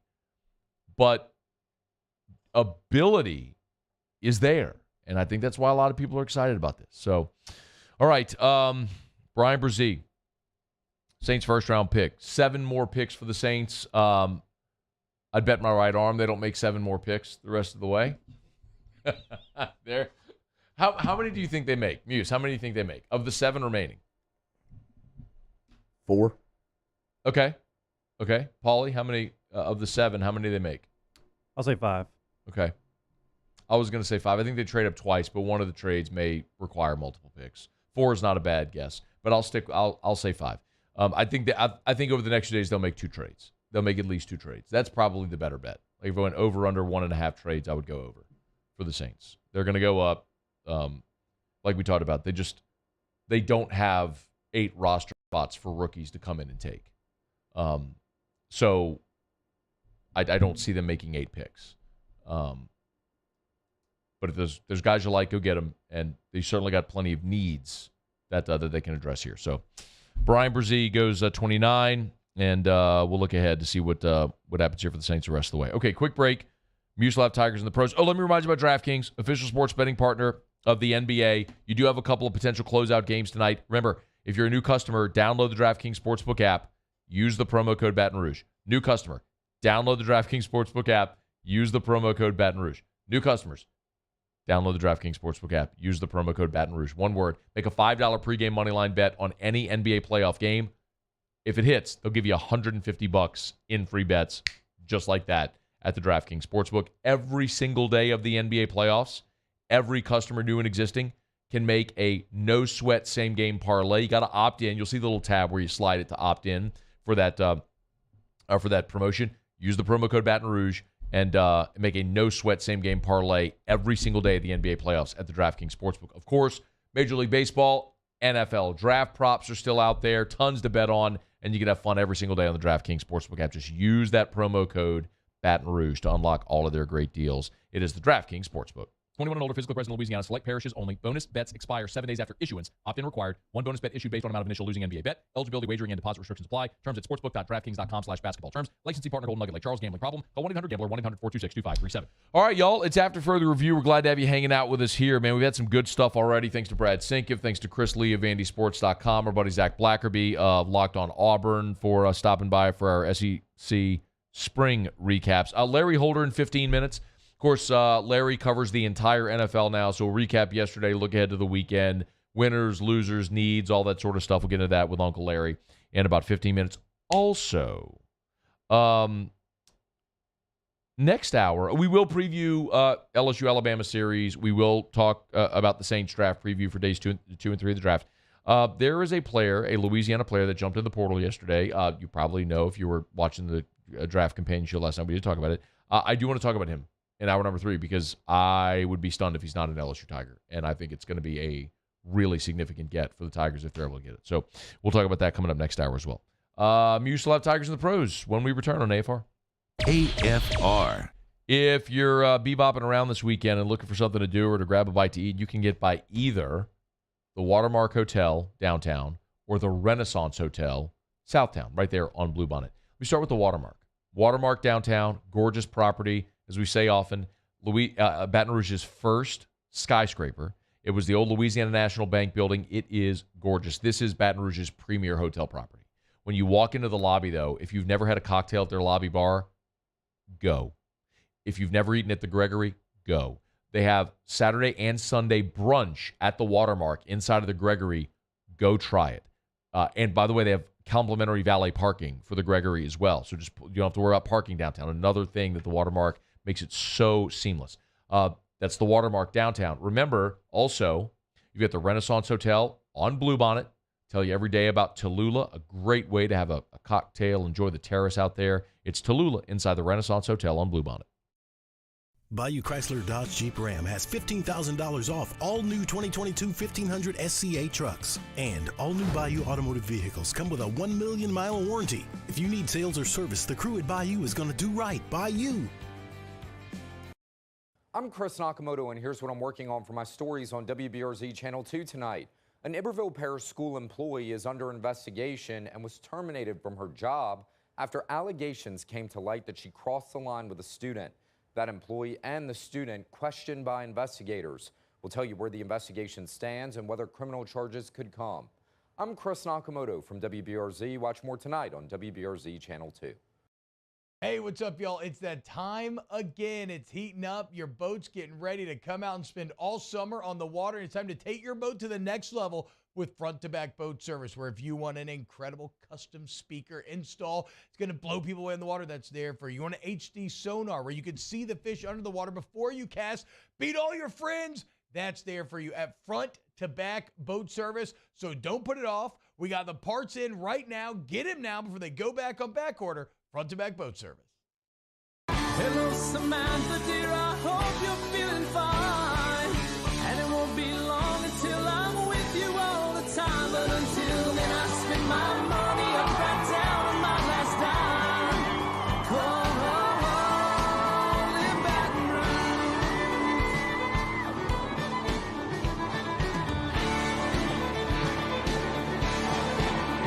Operator, what you put me on through? Gotta send my love down to I've been doing business with Luba for 25 years. They're dependable, trustworthy. It's just the attention to detail with our clients. Our folks have years and years of experience. They're highly trained professionals. But many companies have that asset. What I'd like to think makes Luba a bit different is that we use those talents in a way that truly is dedicated to serving the needs of the folks who depend on us.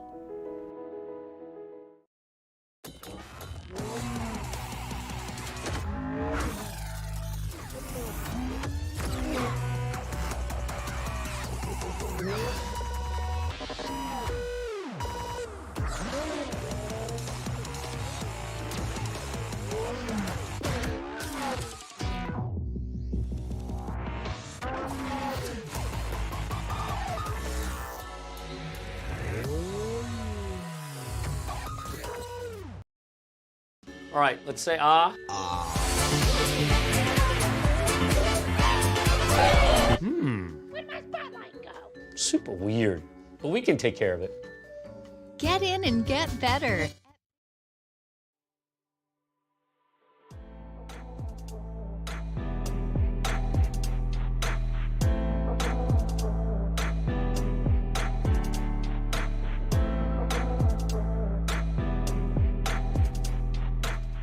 After further review with Matt Moscona, presented by Don Juan Cigar Bar, ESPN Baton Rouge, New Orleans, Alexandria. All right, wrapping up hour number 2, presented by Don Juan Cigar Bar. Again, man, I apologize, but I am fighting. My voice is just absolutely struggling today. Anyway, Muso, Tigers and the Pros. Tigers in the Pros. They still bleed purple and gold. They're just really rich now. Presented by Lee Michaels Fine Jewelry. Lee Michaels Fine Jewelry, where Baton Rouge gets engaged. All right, started off Major League Baseball action last night. Yankees defeated the Texas Rangers 4-2, and it was DJ LeMahieu that got the scoring started for the Bronx Bombers with Bronx Bomb, 1 for 4. Third home run of the season for DJ. Run scored, RBI to boot for the night. Josh Smith, for what it's worth, in the game, did wear the collar, 0 for 4. Yeah. Just imagine I did it really loudly. You had a good one last night on the draft show. I don't remember why. Oh, it was when Cliff walked up. Cliff, yeah. And then there was another gentleman there who was class of 86 who graduated with Cliff. Oh. So that was the gentleman wearing the Tulane hat, the green Tulane hat. Yes, I saw him. You saw him. He came up and introduced himself, and we spoke for a little while. Catholic High 86 with Cliff. We talked. So we had a little mini reunion there, Muse. They call it. It's what they call it these days. Minor League Baseball. What they call what? 3 guys that went to the same school talking and sort of talking about their. Yep, it's a mini reunion. Take a lot of it's not, pride it's not a full-scale reunion. Right. Y'all weren't in the same class. They were. You weren't. They were, yes. yes. Yeah, there you go. Yes. AAA ball last night. The Iowa Cubs beat the Louisville Bats. Okay. You ready for this? I'm ready. 18-16. It's a lot of runs. Yeah, pitching was optional. Jake Slaughter was one of the reasons why. Really solid night for Slaughter. 2 for 4, including his first home run of the season. 3 runs driven in. He scored twice and also walked twice. On base 4 different times. Slaughter hitting .292 early on in his AAA season. To golf. Golf. Been a rough day. Been a rough day for Ben Taylor at the Mexico Open. Shot 4 under par yesterday. He is 4 over par today, all the way back to even for the tournament. His last 3 holes that he's played, double bogey, bogey, bogey. Just rough. Tied for 84th. The cut is 2 under, so he's got a lot of work to do to make that up. Poor Curtis Thompson still is not teed off. The weather just must be absolutely horrendous on the Korn Ferry Tour. Round 1 is in progress. They've got 77 players out there. That's a lot. He's not one of them yet. It's a lot of players. But when he finally tees off, Matt, yeah, we'll keep you updated. No doubt. That's Tigers in the Pros. We're presented by Lee Michaels Fine Jewelry, LMFJ.com, LMFJ.com for Lee Michaels Fine Jewelry. 2 locations in Baton Rouge, corporate in Bocage, and in the Mall of Louisiana. It's Lee Michaels Fine Jewelry. Gentlemen, if you are thinking about popping the question, you need go nowhere other than Lee Michaels Fine Jewelry. They just always treat you great, even to the point where, like, at any point, just walk into Lee Michaels. You want your watch or your ring or your jewelry clean, they'll do it for you. Just complimentary when you walk in. They're just amazing people. They make you feel comfortable with something that is innately uncomfortable for a lot of us buying jewelry. It's Lee Michaels Fine Jewelry, LMFJ.com. Thrill her with a gift in the red box. Okay, SportsCenter's coming up. We'll get you caught up on national headlines. When we come back, Larry Holder will join us, NFL writer and reporter for The Athletic. We'll talk about recapping round 1, previewing days 2 and 3 of the draft. That's next on AFR.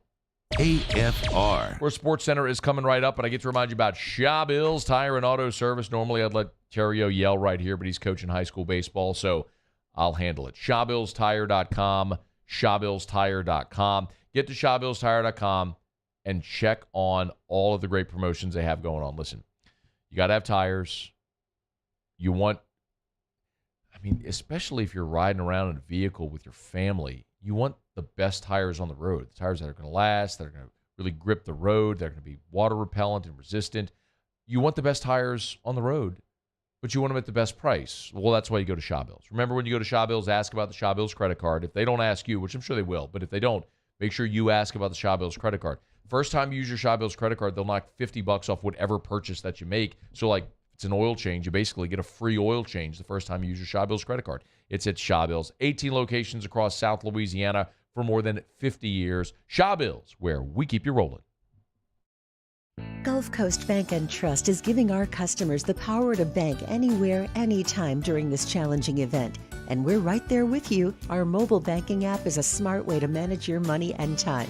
Gulf Coast Bank and Trust, the bank that cares about you. At Corval Toyota in Opelousas, you can get 3.99% financing on select 2023 models. And we also have a large selection of pre-owned inventory. So come on down to Happy Town. That's Corval Toyota in Opelousas, Happy Town, USA. Turn my music high, high, high, high, yeah. You don't know what you're doing. Sure I do. I'm from the streets with a hood to swallow on me. Bullets will follow on me. There's so much that you could run the slalom. The cops comb this top to bottom. They say that we are prone to violence, but it's home sweet home. With personalities clashing, chrome meets chrome. Prices up and down like this Wall Street. Hey there, little buddy. What's the matter? What's the matter? My windows, siding, and my door. That's what's the matter. Relief Windows can fix all that. I got you. Pop, pop. What's up? Oh my gosh, look! Curb appeal. That's a good-looking neighborhood. ReliefWindows.com. Hey, what's up, y'all? It's that time again. It's heating up. Your boat's getting ready to come out and spend all summer on the water. It's time to take your boat to the next level with front-to-back boat service, where if you want an incredible custom speaker install, it's going to blow people away in the water, that's there for you. You want an HD sonar where you can see the fish under the water before you cast, beat all your friends, that's there for you at front-to-back boat service. So don't put it off. We got the parts in right now. Get them now before they go back on back order. Front-to-back boat service. Gulf Coast Office Products is a nationally recognized Savin office equipment dealer based right here in Louisiana. Over 100 employees strong, Gulf Coast has the boots on the ground to support all vertical markets, from education, engineering, legal, and finance. With the latest in office technology, from desktop to production segment units, Gulf Coast and Savin have the perfect fit for you. Call 225-756-2644. That's 756-2644 for Gulf Coast Office Products. Hi, I'm Brandon Landry, founder and CEO of Walker. Hi, my name is Dr. Craig Green. This is Ryan Terrio with HUDCORoofing.com. Hey, it's Matt Moscona. No matter how big your commercial roofing job, HUDCO can help.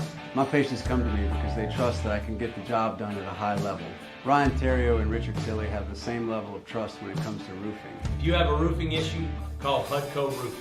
Give us a call, 364-1007, and we'll come to your house and give you a free inspection.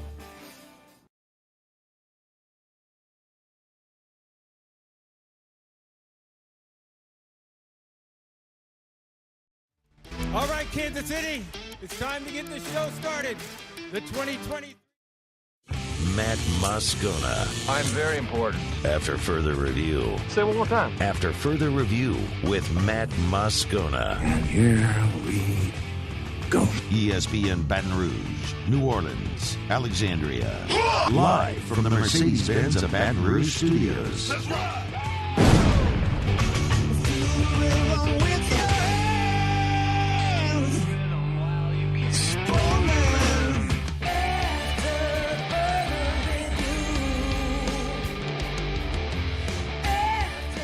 Hour 3, off we go. Welcome aboard. Glad you're with us. AFR presented by Don Juan Cigar Bar. I'm Matt. You're a loser, Matt! Hey, shut up, kid. Paul O'Neill. They're chanting Paul O'Neill's name. I knew you were saving it for this hour. Proud of you. Muso. And Mr. Toby Tomplay.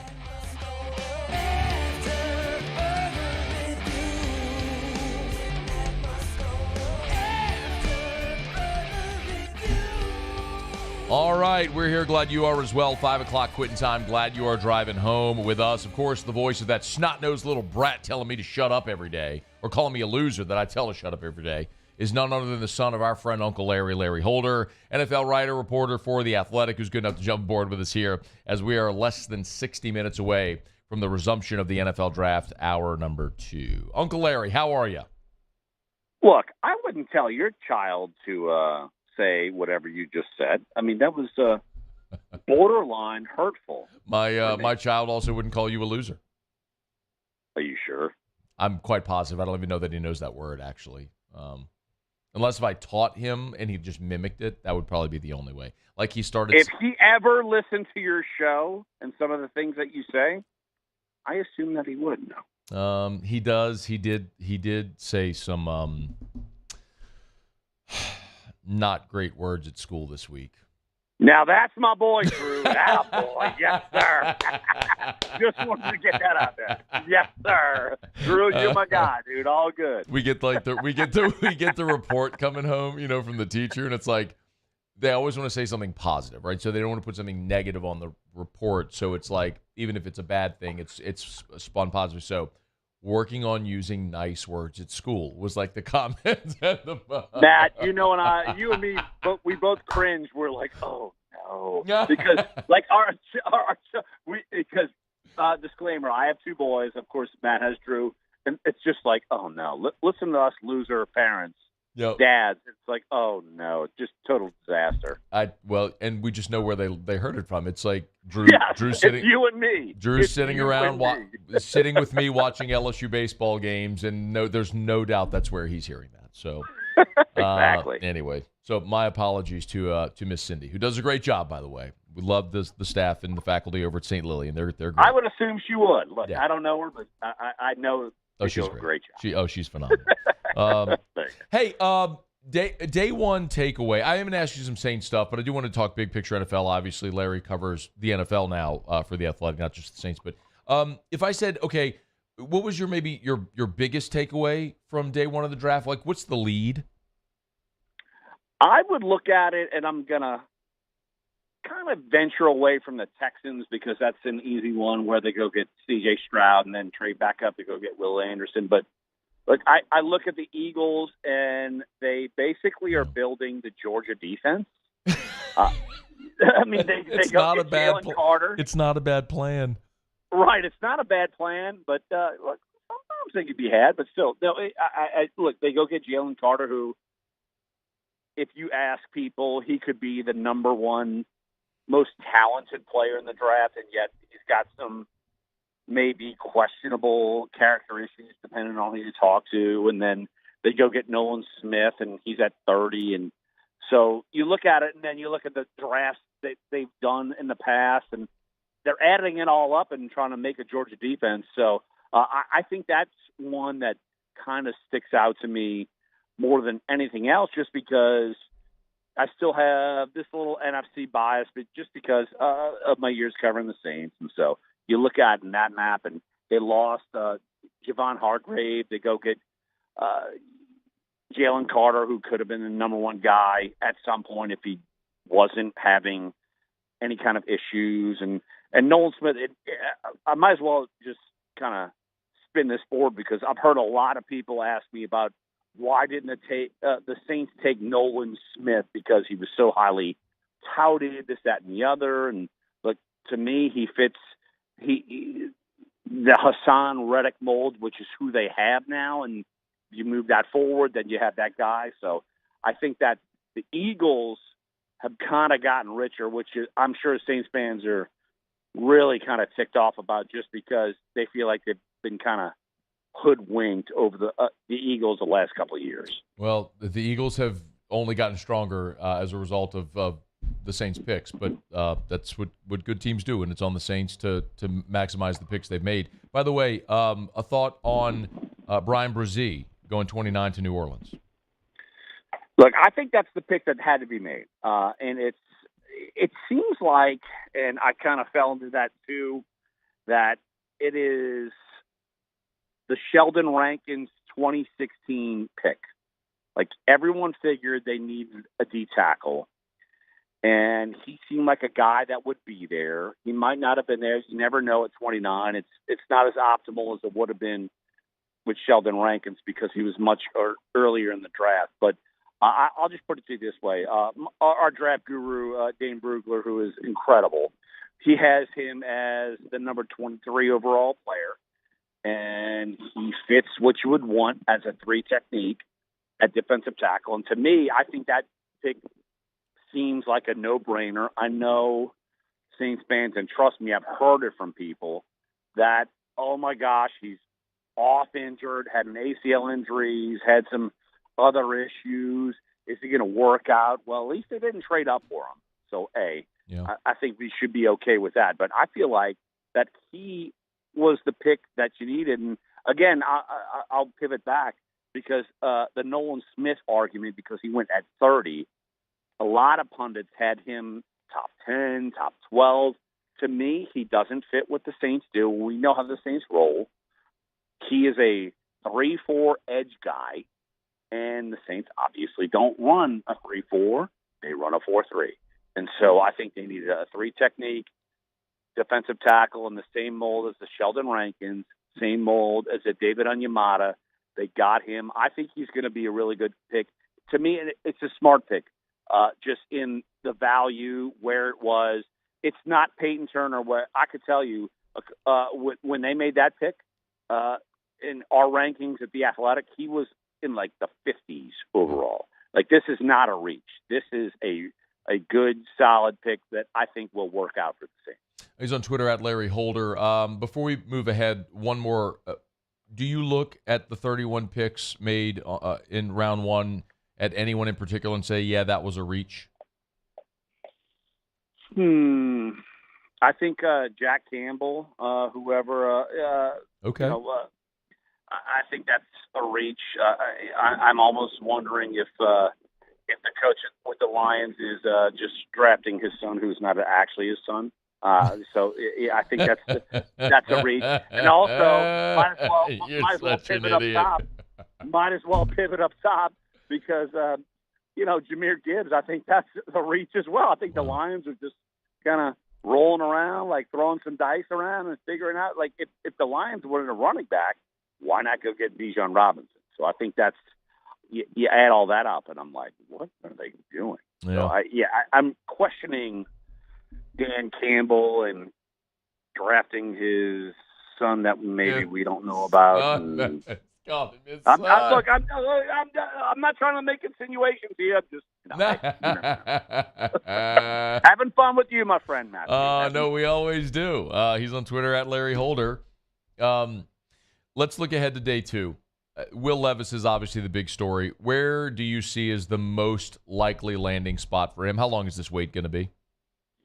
I think it won't go past 41 with Tennessee. I think Tennessee would be smart to go after him. I know they drafted a quarterback last year in the third round, and he was a project. And Matt, I'm sorry, I'm totally blanking on his name because I've done this like Malik 4 times Willis. today. Malik Willis from Liberty. Exactly. Yeah. Yes, I'm blanking. Yes, No. exactly. So yeah, and so and he struggled mightily last year, and maybe Will Levis might be that guy to do that. But look, I'll just put it to this way, and I'm touting our amazing draft staff.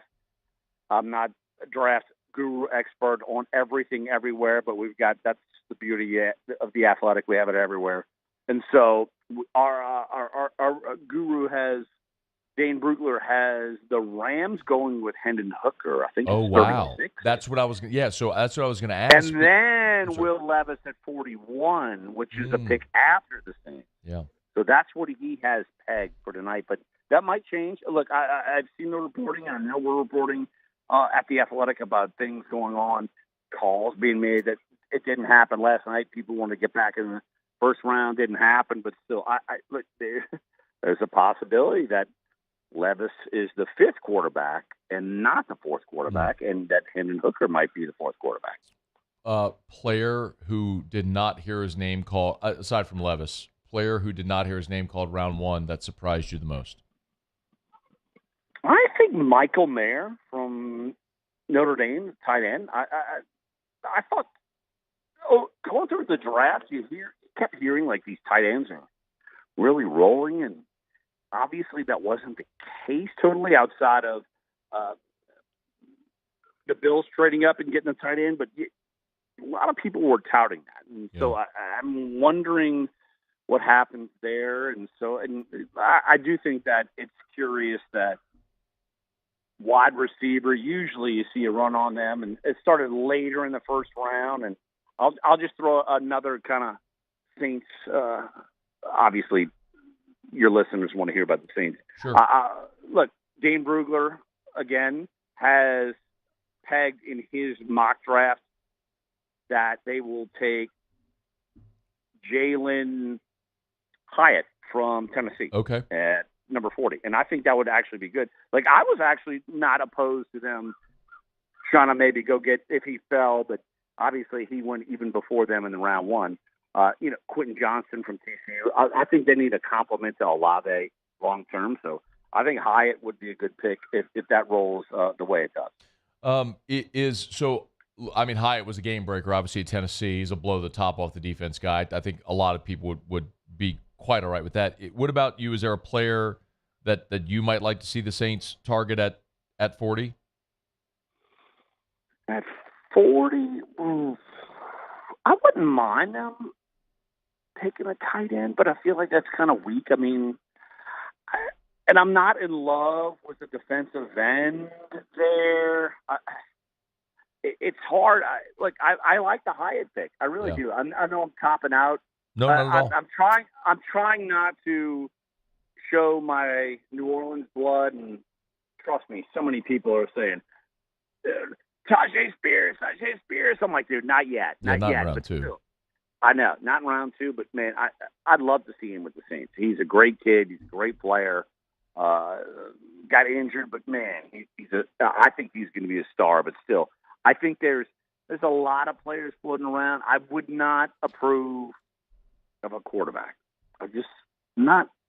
What's the point? You have Derek Carr and you have Jameis Winston. I mean, do you need more right this second? Probably not. And if you're taking Hooker, I mean, he's an older guy. So yeah, I'm totally copping out on the question, but I'm throwing things out there. But I'm just kind of fascinated to see what happens at 40.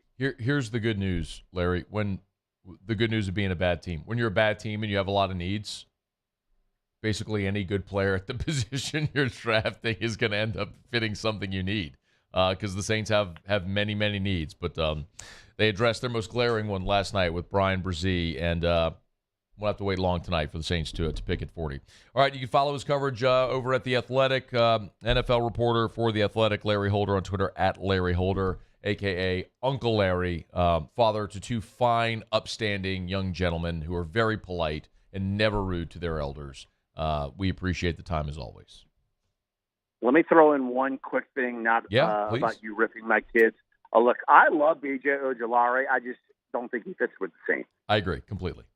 Yeah, I think he could be very good. Like Caleb Chason, I feel like he could be better than him in the NFL as being a pass rusher. I'm just throwing that out there. But, I mean, as long as you just don't rip both kids, just rip one kid, because the one kid is getting older and nearing teenage years, and he rips me just like he rips you. So just throw that out there. We're both losers, Matt. We're both losers in my son's eyes, to say. Take the L, Matt. But that's classic. Look, it's a staple on this show, Larry. Musso plays the drop every day. I mean, it's great. It matters. I mean, the world needs to know that you're a loser, Matt. You're a loser. Your son's going to go to Rummel and ultimately lose to Catholic and everything, but he's going to go to Rummel and he's going to be able to say. I can't say that. He definitely is a Brother Martin kid. He wants to go there. All right. Kind of hurts the soul. Brothers of the Sacred Heart. There it is. Kind of hurts the soul. My dad's a Brother Martin guy. How about that? So I would very much endorse the young Holder boys attending Brother Martin. All right. We'll go there, but go Crusaders. Go Crusaders. Well, right. I know you're running over. And I keep way you over. And yes, you've done this twice now. I'm going to keep going, and I can just hang up on you at any time. You know, I'm very comfortable doing that. To you. Kyle Trask, let's go, dude. Let's go. We got to monitor that bad boy. I feel so.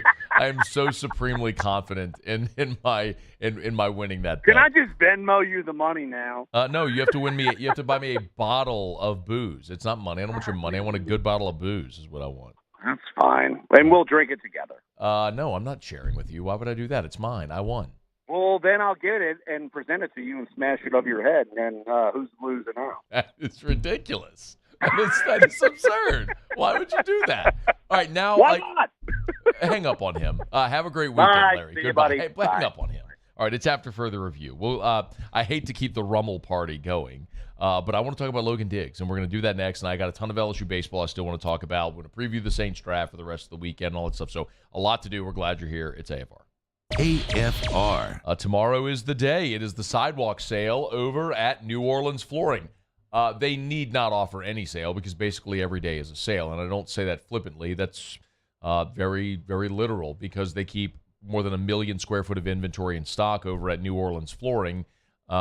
They can cut costs by 40, 50, 60%. It's insane. It's the same products that you're going to buy anywhere else. You're just getting them from a great local company that you can buy today and they can actually install tomorrow if you want. It's New Orleans Flooring with 2 locations.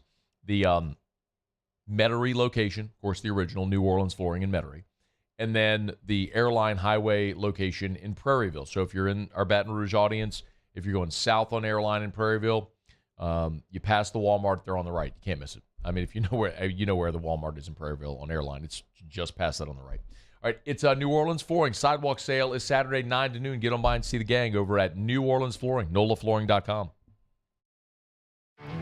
There it is, the extra mile, on the border of expected and extraordinary for those willing to go further, like vans customized for work or play, with safety and tech to keep you connected, supported by a 5-star sales, service, and finance team, and backed by the 1-star you know.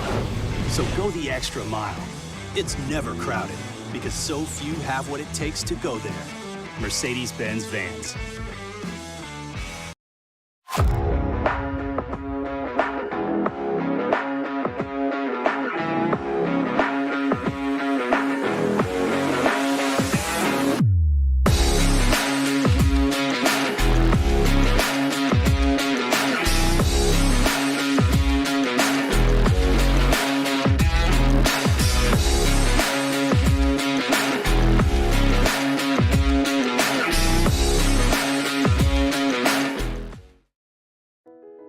I've been doing business with Luba for 25 years.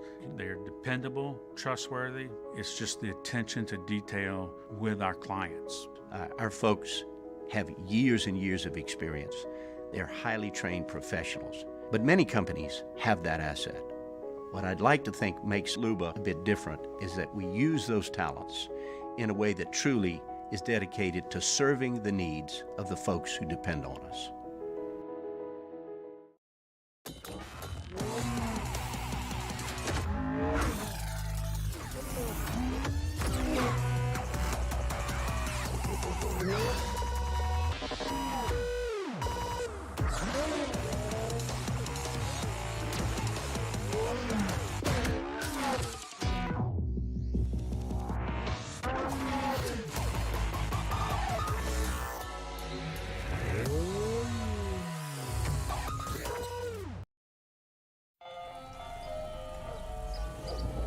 Hey there, little buddy.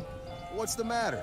What's the matter? My windows, siding, and my door. That's what's the matter. Relief Windows can fix all of that. I got you. Pop, pop. What's up? Oh my gosh, look! Curb appeal. That's a good-looking neighborhood. ReliefWindows.com. Hey, what's up, y'all? It's that time again. It's heating up. Your boat's getting ready to come out and spend all summer on the water. It's time to take your boat to the next level with front-to-back boat service, where if you want an incredible custom speaker install, it's going to blow people away in the water, that's there for you. You want an HD sonar where you can see the fish under the water before you cast, beat all your friends, that's there for you at front-to-back boat service. So don't put it off.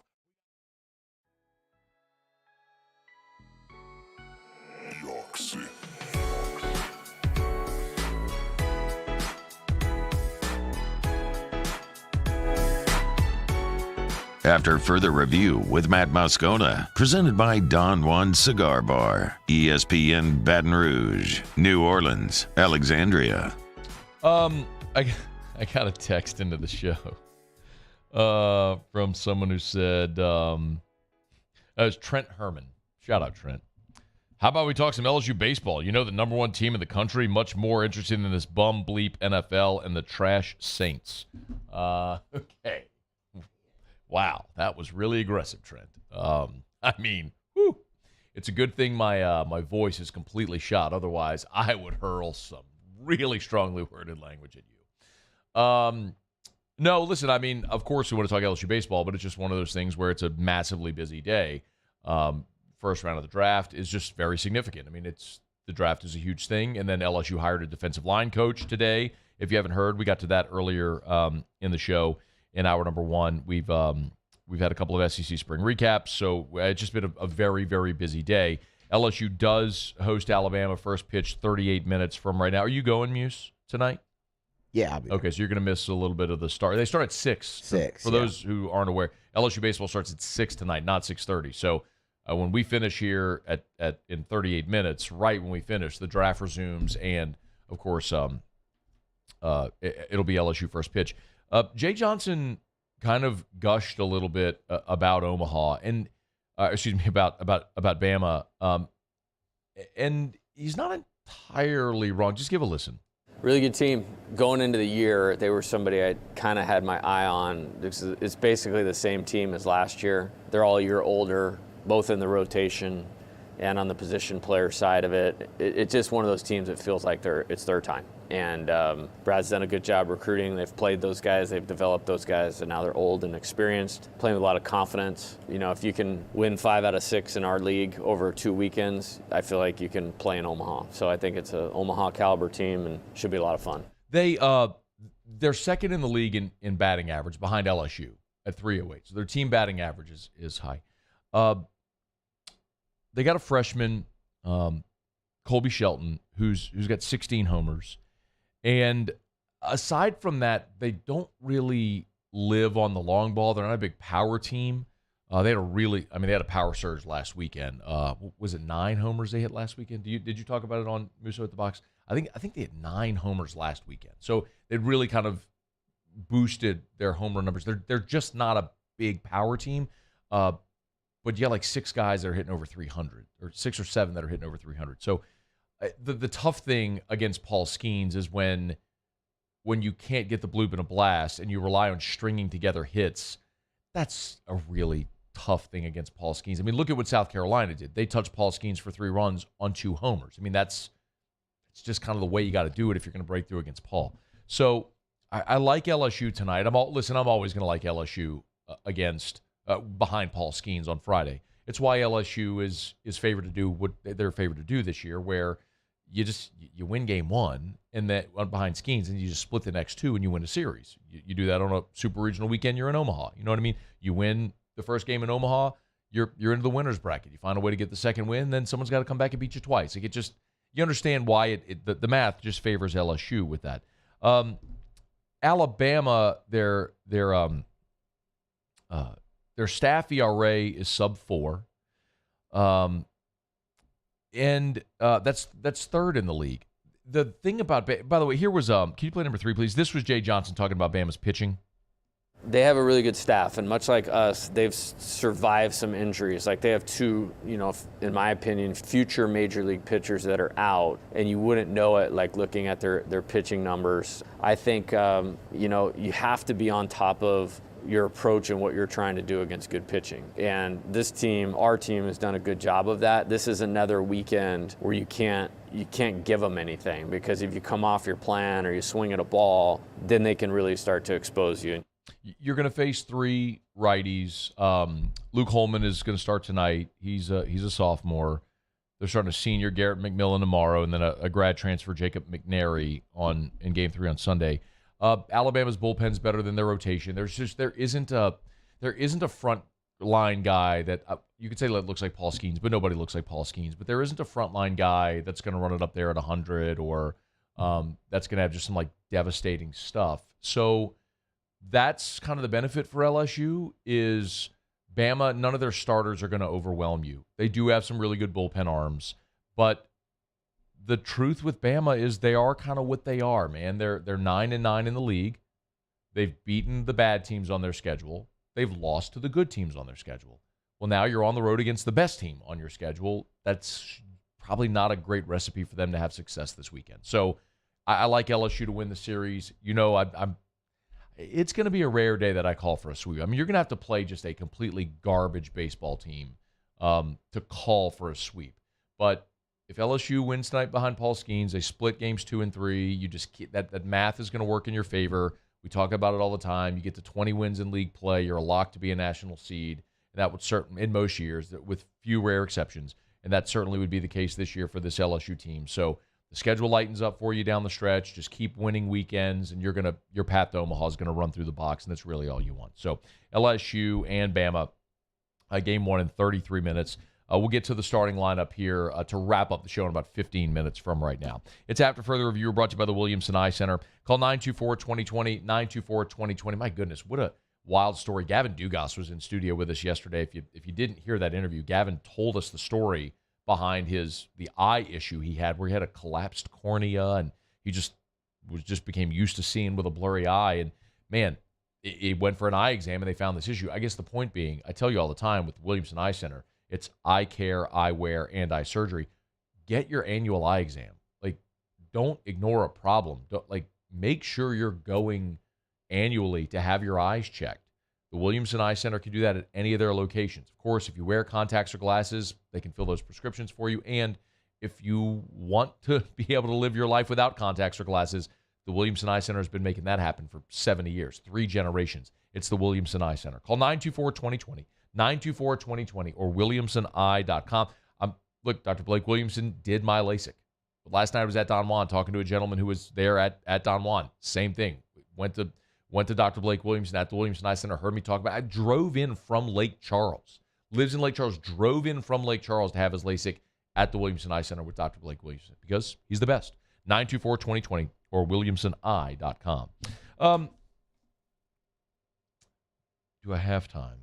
You know what? I'm going to do it here. I don't want to put it off. Notre Dame running back Logan Diggs jumped in the transfer portal on Friday. If you don't know the backstory, Logan Diggs is a Louisiana kid. He went to Rummel and was a 3-star running back. And ultimately, LSU got in on him late in the 2021 class. and he ultimately had committed to Notre Dame and stuck with Notre Dame. So today, Logan Diggs announced he's entering the transfer portal. Spent 2 years in South Bend, played in 8 games as a freshman, and then this past year as a sophomore was second on the team with 821 rushing yards, actually led the team with 165 rushing attempts. So you've got a guy that has been a productive player in his 2 years in South Bend. Y'all, I don't often I don't often try to lean into, like, I'm trying to think of a way to say this. I'm just going to blurt it out. I'm not a scout, y'all. I'm not watching film. I'm not giving you grades, but I did call high school football games for a decade. And one thing is true, whenever you watch that much high school football or that much of a thing, something that becomes evident is when guys look different, when guys stand out. Like, I can't tell you that I'm going to be able to look at I always look at a 3-star and say, that's different. That guy isn't graded highly enough. That dude can play at the highest level. You know what I mean? Like, it just isn't always like that. I don't know what I'm looking at and all that stuff. But sometimes it's just so obvious when there's a kid, a young person who's playing high school football that is just different than the other people out there. And I'm telling you, Logan Diggs was that kid. He played 3 times against Catholic. 3 consecutive years Catholic and Rummel played. And I didn't watch the first 2 games. 2018, he was a sophomore, ran 13 times for 70 yards. These were playoff games. In 2019, it was the state championship game. He had 14 carries for 52 yards, so not a great day. But they played again in 2020 in the playoffs. And Logan Diggs went off. I mean, was an unstoppable machine against a really good defense. Like, this wasn't just a 5A kid running against 1A kids and going wild. Like, this was a 5A kid playing against other dudes with guys that are going to play college football. And he ran 35 times for 257 yards, averaged 7.3 yards per carry. In that game, Rummel ran 64 plays. 35 of them were handoffs to Logan Diggs. Like, I'm telling you, if Logan Diggs commits to LSU and transfers to LSU, he is immediately the best running back on the team.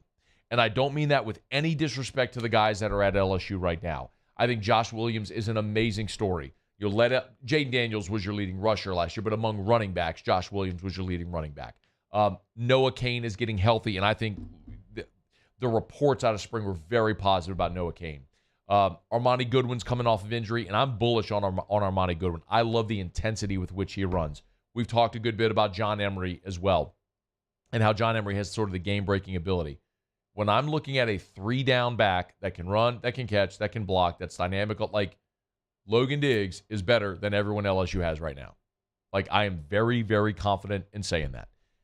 And he, of course, signed with Brian Kelly at Notre Dame. Brian Kelly came to Louisiana, recruited him, signed him, and he played for Brian Kelly in South Bend as a freshman in 2021. Of course, Brian Kelly came to Baton Rouge in 2022. Logan Diggs played a year for Marcus Freeman this past season, was the second leading rusher, and now he's in the portal. I have no inside information. Okay, I'm not telling you Logan Diggs is coming to LSU. I don't know. I don't know what he's thinking and all, whatever. It just makes too much sense that a kid from Louisiana, who basically his 2 biggest offers were Notre Dame and LSU, who picked Notre Dame, signed with that coach. That coach is now at LSU, and LSU could certainly use a game-breaking running back, that kid would be someone of interest for LSU when they have roster spots available. That would be a no-brainer if you can get Logan Diggs back to Louisiana to play for LSU, because the day he steps on campus, he is the best running back on LSU's team if they can get him. So we'll wait and see how this transfer thing is going to play out with Logan Diggs. I'm just going to go staunchly on record telling you that kid can play at the highest level, and if you can get him, go get him, because he will make your offense even better than it already is. Okay, it's after further review. Quick break. When we come back, we'll take a little look at the Saints draft preview for days 2 and 3. We'll let you hear a little bit more about Bryan Bresee from both Dennis Allen and Bresee himself who met with the media, and we'll wrap up with a look at the LSU starting lineup tonight against Alabama as we are 26 minutes away from first pitch. Stick around. It's AFR. AFR. AFR is brought to you by Darren James and Associates, brokered by eXp Realty. Every home listed by every company, all in one place. You know where to find them. It's at agent225.com, agent225.com. If you're thinking of selling your home, I can't imagine calling anyone else other than Darren James. I'll give you his cell, 335-7666, 335-7666, or go to agent225.com. That is literally Darren James's cell. You want to text Darren right now? Text Darren James. Just say, what's up, Darren? 335-7666. Say, what's up, Darren? Scone told me to reach out. 335-7666. He'll reply. I guarantee you. He's a dude. He'll stay up till the middle of the night replying to everybody if he needs to. And that's why you get reviews like this. Laura said, Darren is the best realtor. I highly recommend him. Extremely knowledgeable, helpful, always easily accessible. Feels so good to have him represent you. You need to sell your home. You need Darren James. Agent225.com. Think real estate. Think Darren James. Gulf Coast Bank and Trust is giving our customers the power to bank anywhere, anytime during this challenging event. And we're right there with you. Our mobile banking app is a smart way to manage your money and time. Gulf Coast Bank and Trust, the bank that cares about you. Gulf Coast Office Products is a nationally recognized Savin office equipment dealer based right here in Louisiana. Over 100 employees strong, Gulf Coast has the boots on the ground to support all vertical markets, from education, engineering, legal, and finance. With the latest in office technology, from desktop to production segment units, Gulf Coast and Savin have the perfect fit for you. Call 225-756-2644. That's 756-2644 for Gulf Coast Office Products.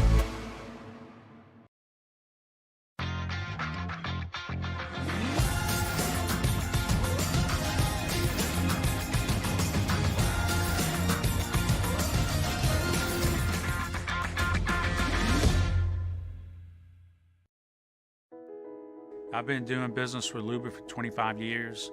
They're dependable, trustworthy. It's just the attention to detail with our clients. Our folks have years and years of experience. They're highly trained professionals. But many companies have that asset. What I'd like to think makes Luba a bit different is that we use those talents in a way that truly is dedicated to serving the needs of the folks who depend on us. Bayou Ford has $2,000 off MSRP, plus 2.9% APR for 84 months on new 22 Ford Expeditions. And all new Bayou Ford vehicles come with a 1 million mile warranty. The crew at Bayou Ford is going to do right by you. Hey, what's up, y'all? It's that time again. It's heating up. Your boat's getting ready to come out and spend all summer on the water. It's time to take your boat to the next level with front-to-back boat service, where if you want an incredible custom speaker install, it's going to blow people away in the water, that's there for you. You want an HD sonar where you can see the fish under the water before you cast, beat all your friends, that's there for you at front-to-back boat service. So don't put it off. We got the parts in right now. Get them now before they go back on back order. Front-to-back boat service.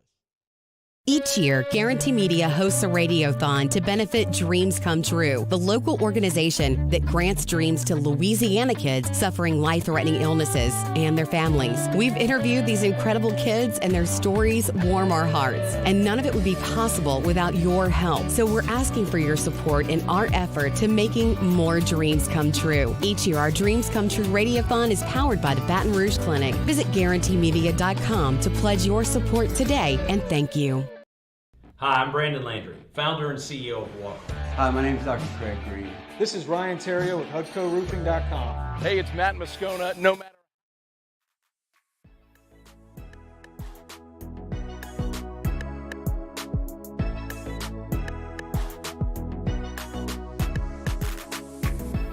After further review with Matt Moscona, presented by Don Juan Cigar Bar, ESPN Baton Rouge, New Orleans, Alexandria. He's big, he's physical, he's athletic, he's really good on the move. I think he brings some pass rush ability inside, and he's a smart kid.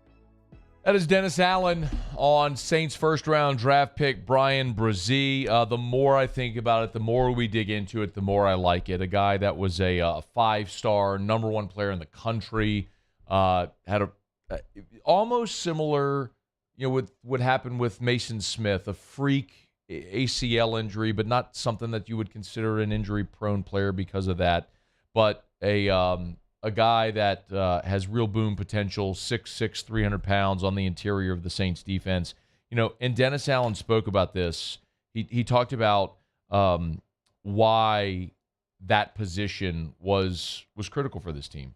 Well, if you really look at the depth at where we're at right now, obviously we went out and signed Colin Saunders and Nathan Shepard in the offseason. We still have Malcolm Roach on the roster. We have Prince Emili, who's a guy that we like, but an unproven player at this time. And so, I felt like adding some depth into the interior of the defensive line was going to be important. It's funny how they won't talk about it before the draft because you never want to tip your hand, but it's something we all knew, and now they'll talk about. One thing that we never know is if they consider trading up, something the Saints do, and Dennis Allen was asked about that, if they did, in fact, consider trading up in this draft. I don't think so. I mean, look, I think we kind of went through, before the draft, we kind of went through the scenarios of what would it take to get up middle of the draft, 15, 16, 17, 18, 19, and kind of worked our way back and found an area that we felt like if it presented itself here, this would make some sense, if the right guy was there. And so, but no, there wasn't a lot of thought to get up really high. Love it. If that scenario had unfolded, they could have approached it and tried, but it didn't present. They were patient, and they got a fantastic player at 29. As far as Bresee, and we've talked a lot about him already, this is a guy who is a big physical interior player. He is a blow-up-the-launch-pad interior rusher who's big and physical enough to stop the run. There's just not a lot on him because he missed parts of each of his seasons there at Clemson. Of course, he had a limited schedule in 2020 because of COVID. He had the ACL injury, which limited him to 4 games as a sophomore.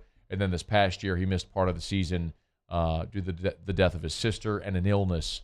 But the Saints and Bresee each said, look, the medical's checked out. They're not worried about that at all, which is fantastic. There are no character issues with the player at all. It's just, and you're talking about a young guy. If you want the positive spin on that, it's the fact that having played, 3 years and, still being a young guy is maybe a great benefit in the fact that he doesn't have a lot of wear and tear on his body like a lot of guys who took advantage of a COVID year might if you end up playing 50, 60 games.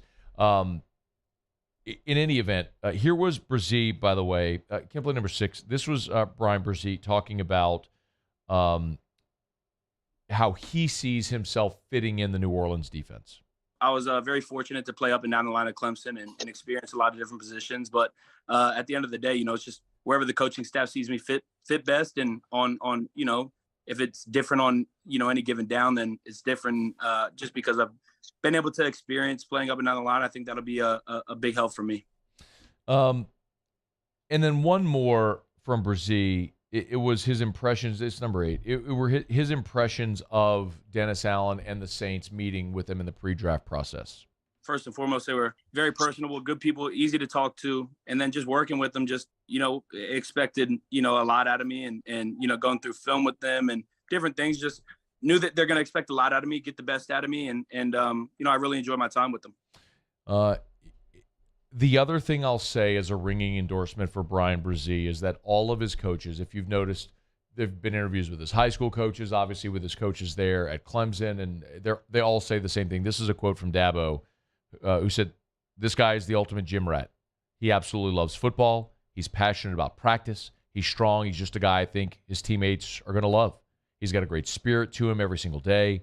I think if he can stay healthy, he's got a great future in front of him as a pro football player." I mean, it's a vastly different comment than what's being said about, maybe some of the words that Georgia's coaches said about Jalen Carter, which maybe weren't the most ringing endorsements, which might have caused him to slip a little bit. So get him out there, man. Get him out on the field, get him healthy, and get him rolling in a position where the Saints desperately need help.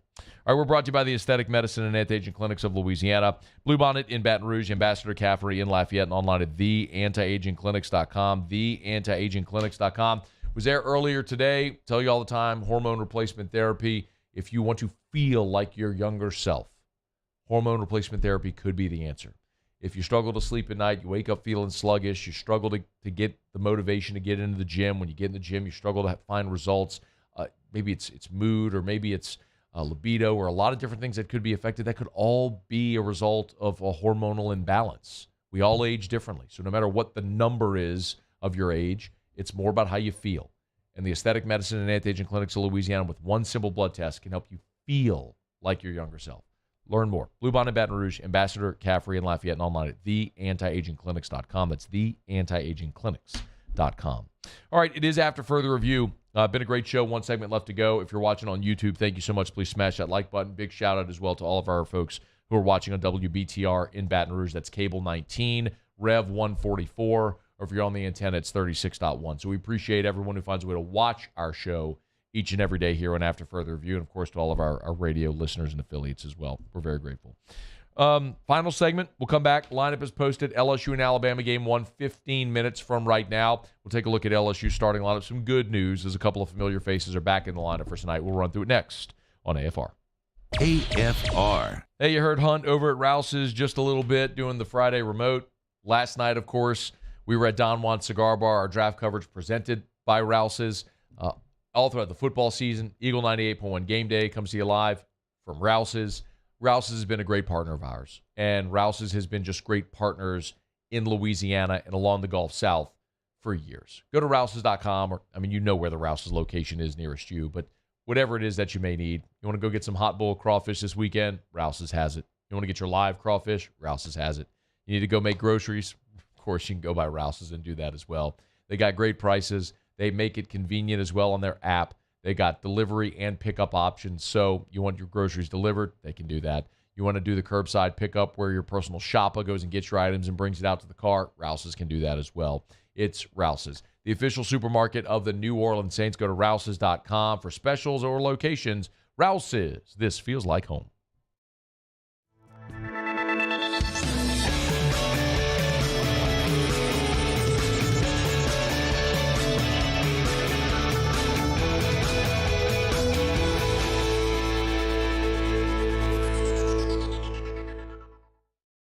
Follow us on Twitter at 1045ESPN to cast your vote in the Citizens Bank and Trust Poll of the Day. Vote daily inside Off the Bench anytime.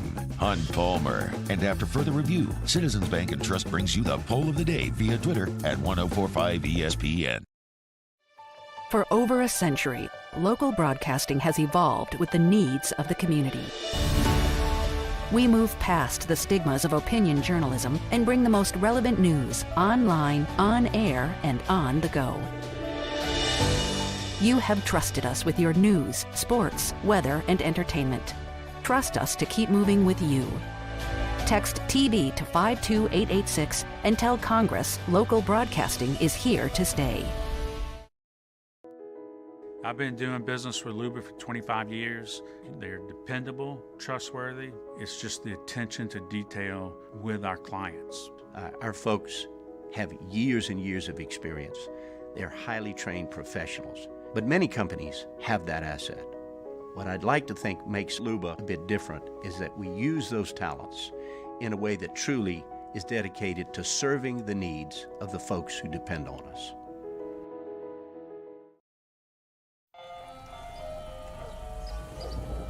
Hey there, little buddy.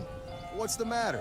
What's the matter? My windows, siding, and my door. That's what's the matter. Relief Windows can fix all that. I got you. Pop, pop. What's up?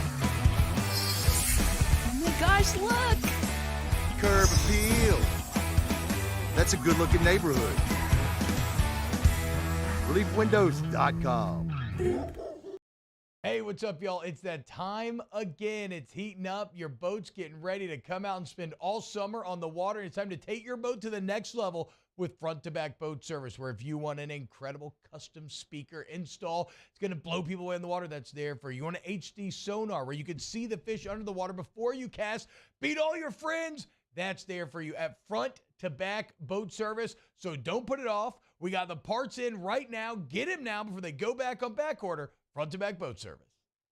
Gulf Coast Office Products is a nationally recognized Savin office equipment dealer based right here in Louisiana. Over 100 employees strong, Gulf Coast has the boots on the ground to support all vertical markets, from education, engineering, legal, and finance. With the latest in office technology, from desktop to production segment units, Gulf Coast and Savin have the perfect fit for you. Call 225.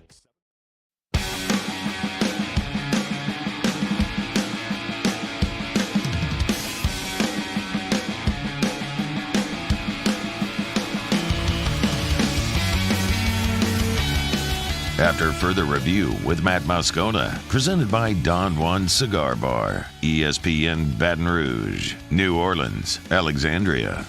Down the stretch we come. Final segment here on a Friday edition of AFR, presented by Don Juan Cigar Bar. Remember, they got the retail shop as well as the bar. They're side by side in town center. The retail shop's on the left. If you want to go stack your humidor, pick up some sticks for the weekend, you could do it. You want to go enjoy a cigar or cocktail there at the bar, you can always do it at Don Juan Cigar Bar right there in town center. Jay Johnson was asked for an update on Tommy White and Trey Morgan, who both missed Tuesday's midweek game against Nichols. Here's what Jay said. I'm hopeful. We did not practice yesterday. They've gotten a ton of treatment. If you see Josh Walker, somebody give him a pat on the back or a hug. He's working overtime, with a lot of guys. And those guys are intense competitors. And their life is built around baseball and stepping in the batter's box in those situations. So if they can play, they're going to play. And they're going to play. So here's the lineup for game one against Alabama. Gavin Dugas, who was here with us yesterday, kind of gave us an update on his shoulder, said, it's feeling good. It feels better every day. Dugas back in the lineup. No surprise there, as he played last week against Ole Miss and played on Tuesday night, as a matter of fact. But Dugas back in the lineup at second base and leading off. Trey Morgan will play in left field and bat second. Dylan Cruz in center will bat third. And Tommy White back at third base and will bat cleanup. I was told earlier in the week it's a groin injury for Tommy White, but apparently mild and maybe a precautionary thing. Game 3 against Ole Miss, so this would certainly indicate that. Give him a week off, stay off of it, be ready to go for the weekend. So Tommy White will bat cleanup and play third. Cade Beloso will DH and bat fifth. Jordan Thompson stays in the 6 hole, and he'll play short. Jared Jones batting 7th at first base. Braden Jobert in the 8 hole playing right, and Alex Milazzo behind the plate again as Brady Neal continues to deal with that injury. But Milazzo has done a more than admirable job both catching and handling the bat a little bit this year. Paul Skeens, of course, on the mound. So again for LSU, Dugas, Morgan, Cruz, White, Beloso, Thompson, Jones, Jobert, Milazzo, all the usual suspects as LSU lines it up tonight against Alabama for game 1 of a 3-game series against the Crimson Tide, with Alabama coming in. And, I think at this point we've all been just spoiled, wretched, and rotten when it comes to Paul Skeens. We know, we all know we just expect LSU to win when Paul Skeens is out there. And I would suspect that that would be the case tonight. It just feels like it's going to take a horribly off night or something like the rain in South Carolina for a team to beat Paul Skeens. And I would actually argue last week was an off night for Paul Skeens.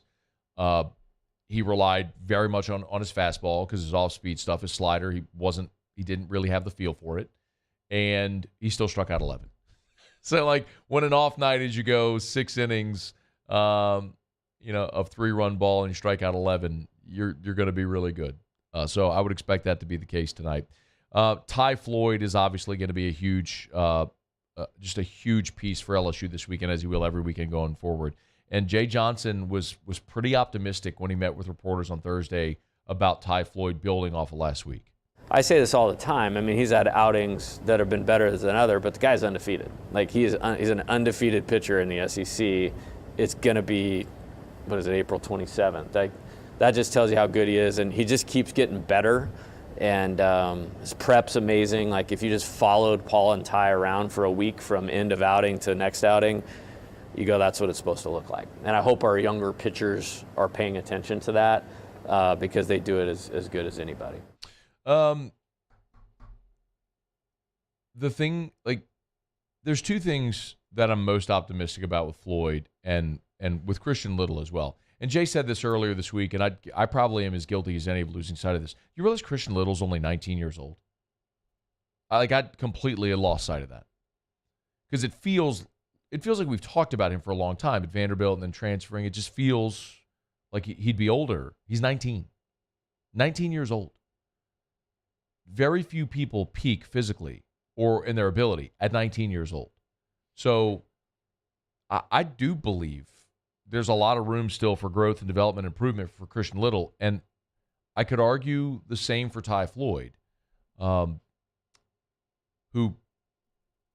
the fastball is very good as a freshman, came on kind of late, relied way too heavily on the fastball as a sophomore and really didn't work his off-speed stuff, and is now gaining the feel and the confidence in throwing a vast repertoire in games and is getting better. And we've seen it. And well, if he can avoid the walks and command the strike zone, his stuff is good enough to be a pretty dominant number 2, as we saw last weekend. All right, Tigers and Tide, 5 minutes away from first pitch, game 1. I'll be there on Sunday. Looking forward to getting into the box and having a really good weekend. NFL Draft resumes in about 5 minutes. Monday, we'll be back here recapping all of it. What did the Saints do with their 8 picks? What Tigers heard their names called? And we're looking forward to it. Have an awesome weekend. Muse, Paulie, thanks so much. We'll see you Monday at 3. AFR. All right, as we get on down the road, let me remind you about Traction Sports. Go to TractionSports.com, TractionSports.com. Okay. Tell you tons about performance training and the leagues and everything at Traction. Remember, they are now accepting registration for summer baseball.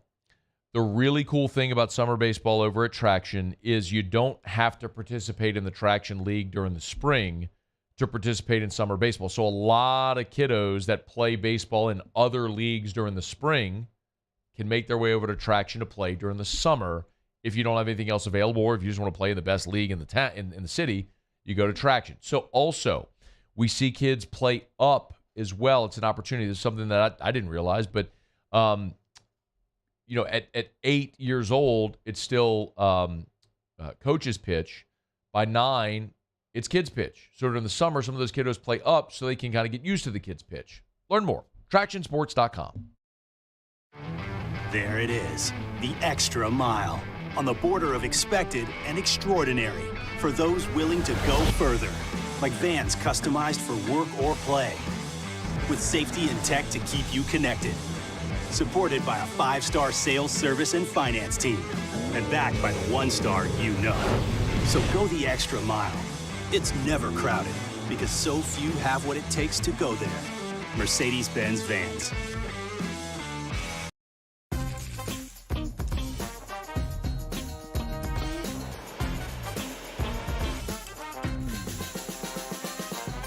The best kept secret in town is out. Discover Tallulah at the Renaissance Hotel on Bluebonnet. Hi, I'm Brandon Landry, founder and CEO of Walker. Hi, my name is Dr. Craig Green. This is Ryan Terrio with HUDCORoofing.com. Hey, it's Matt Moscona. No matter how big your commercial roofing job, HUDCO can help. My patients come to me because they trust that I can get the job done at a high level.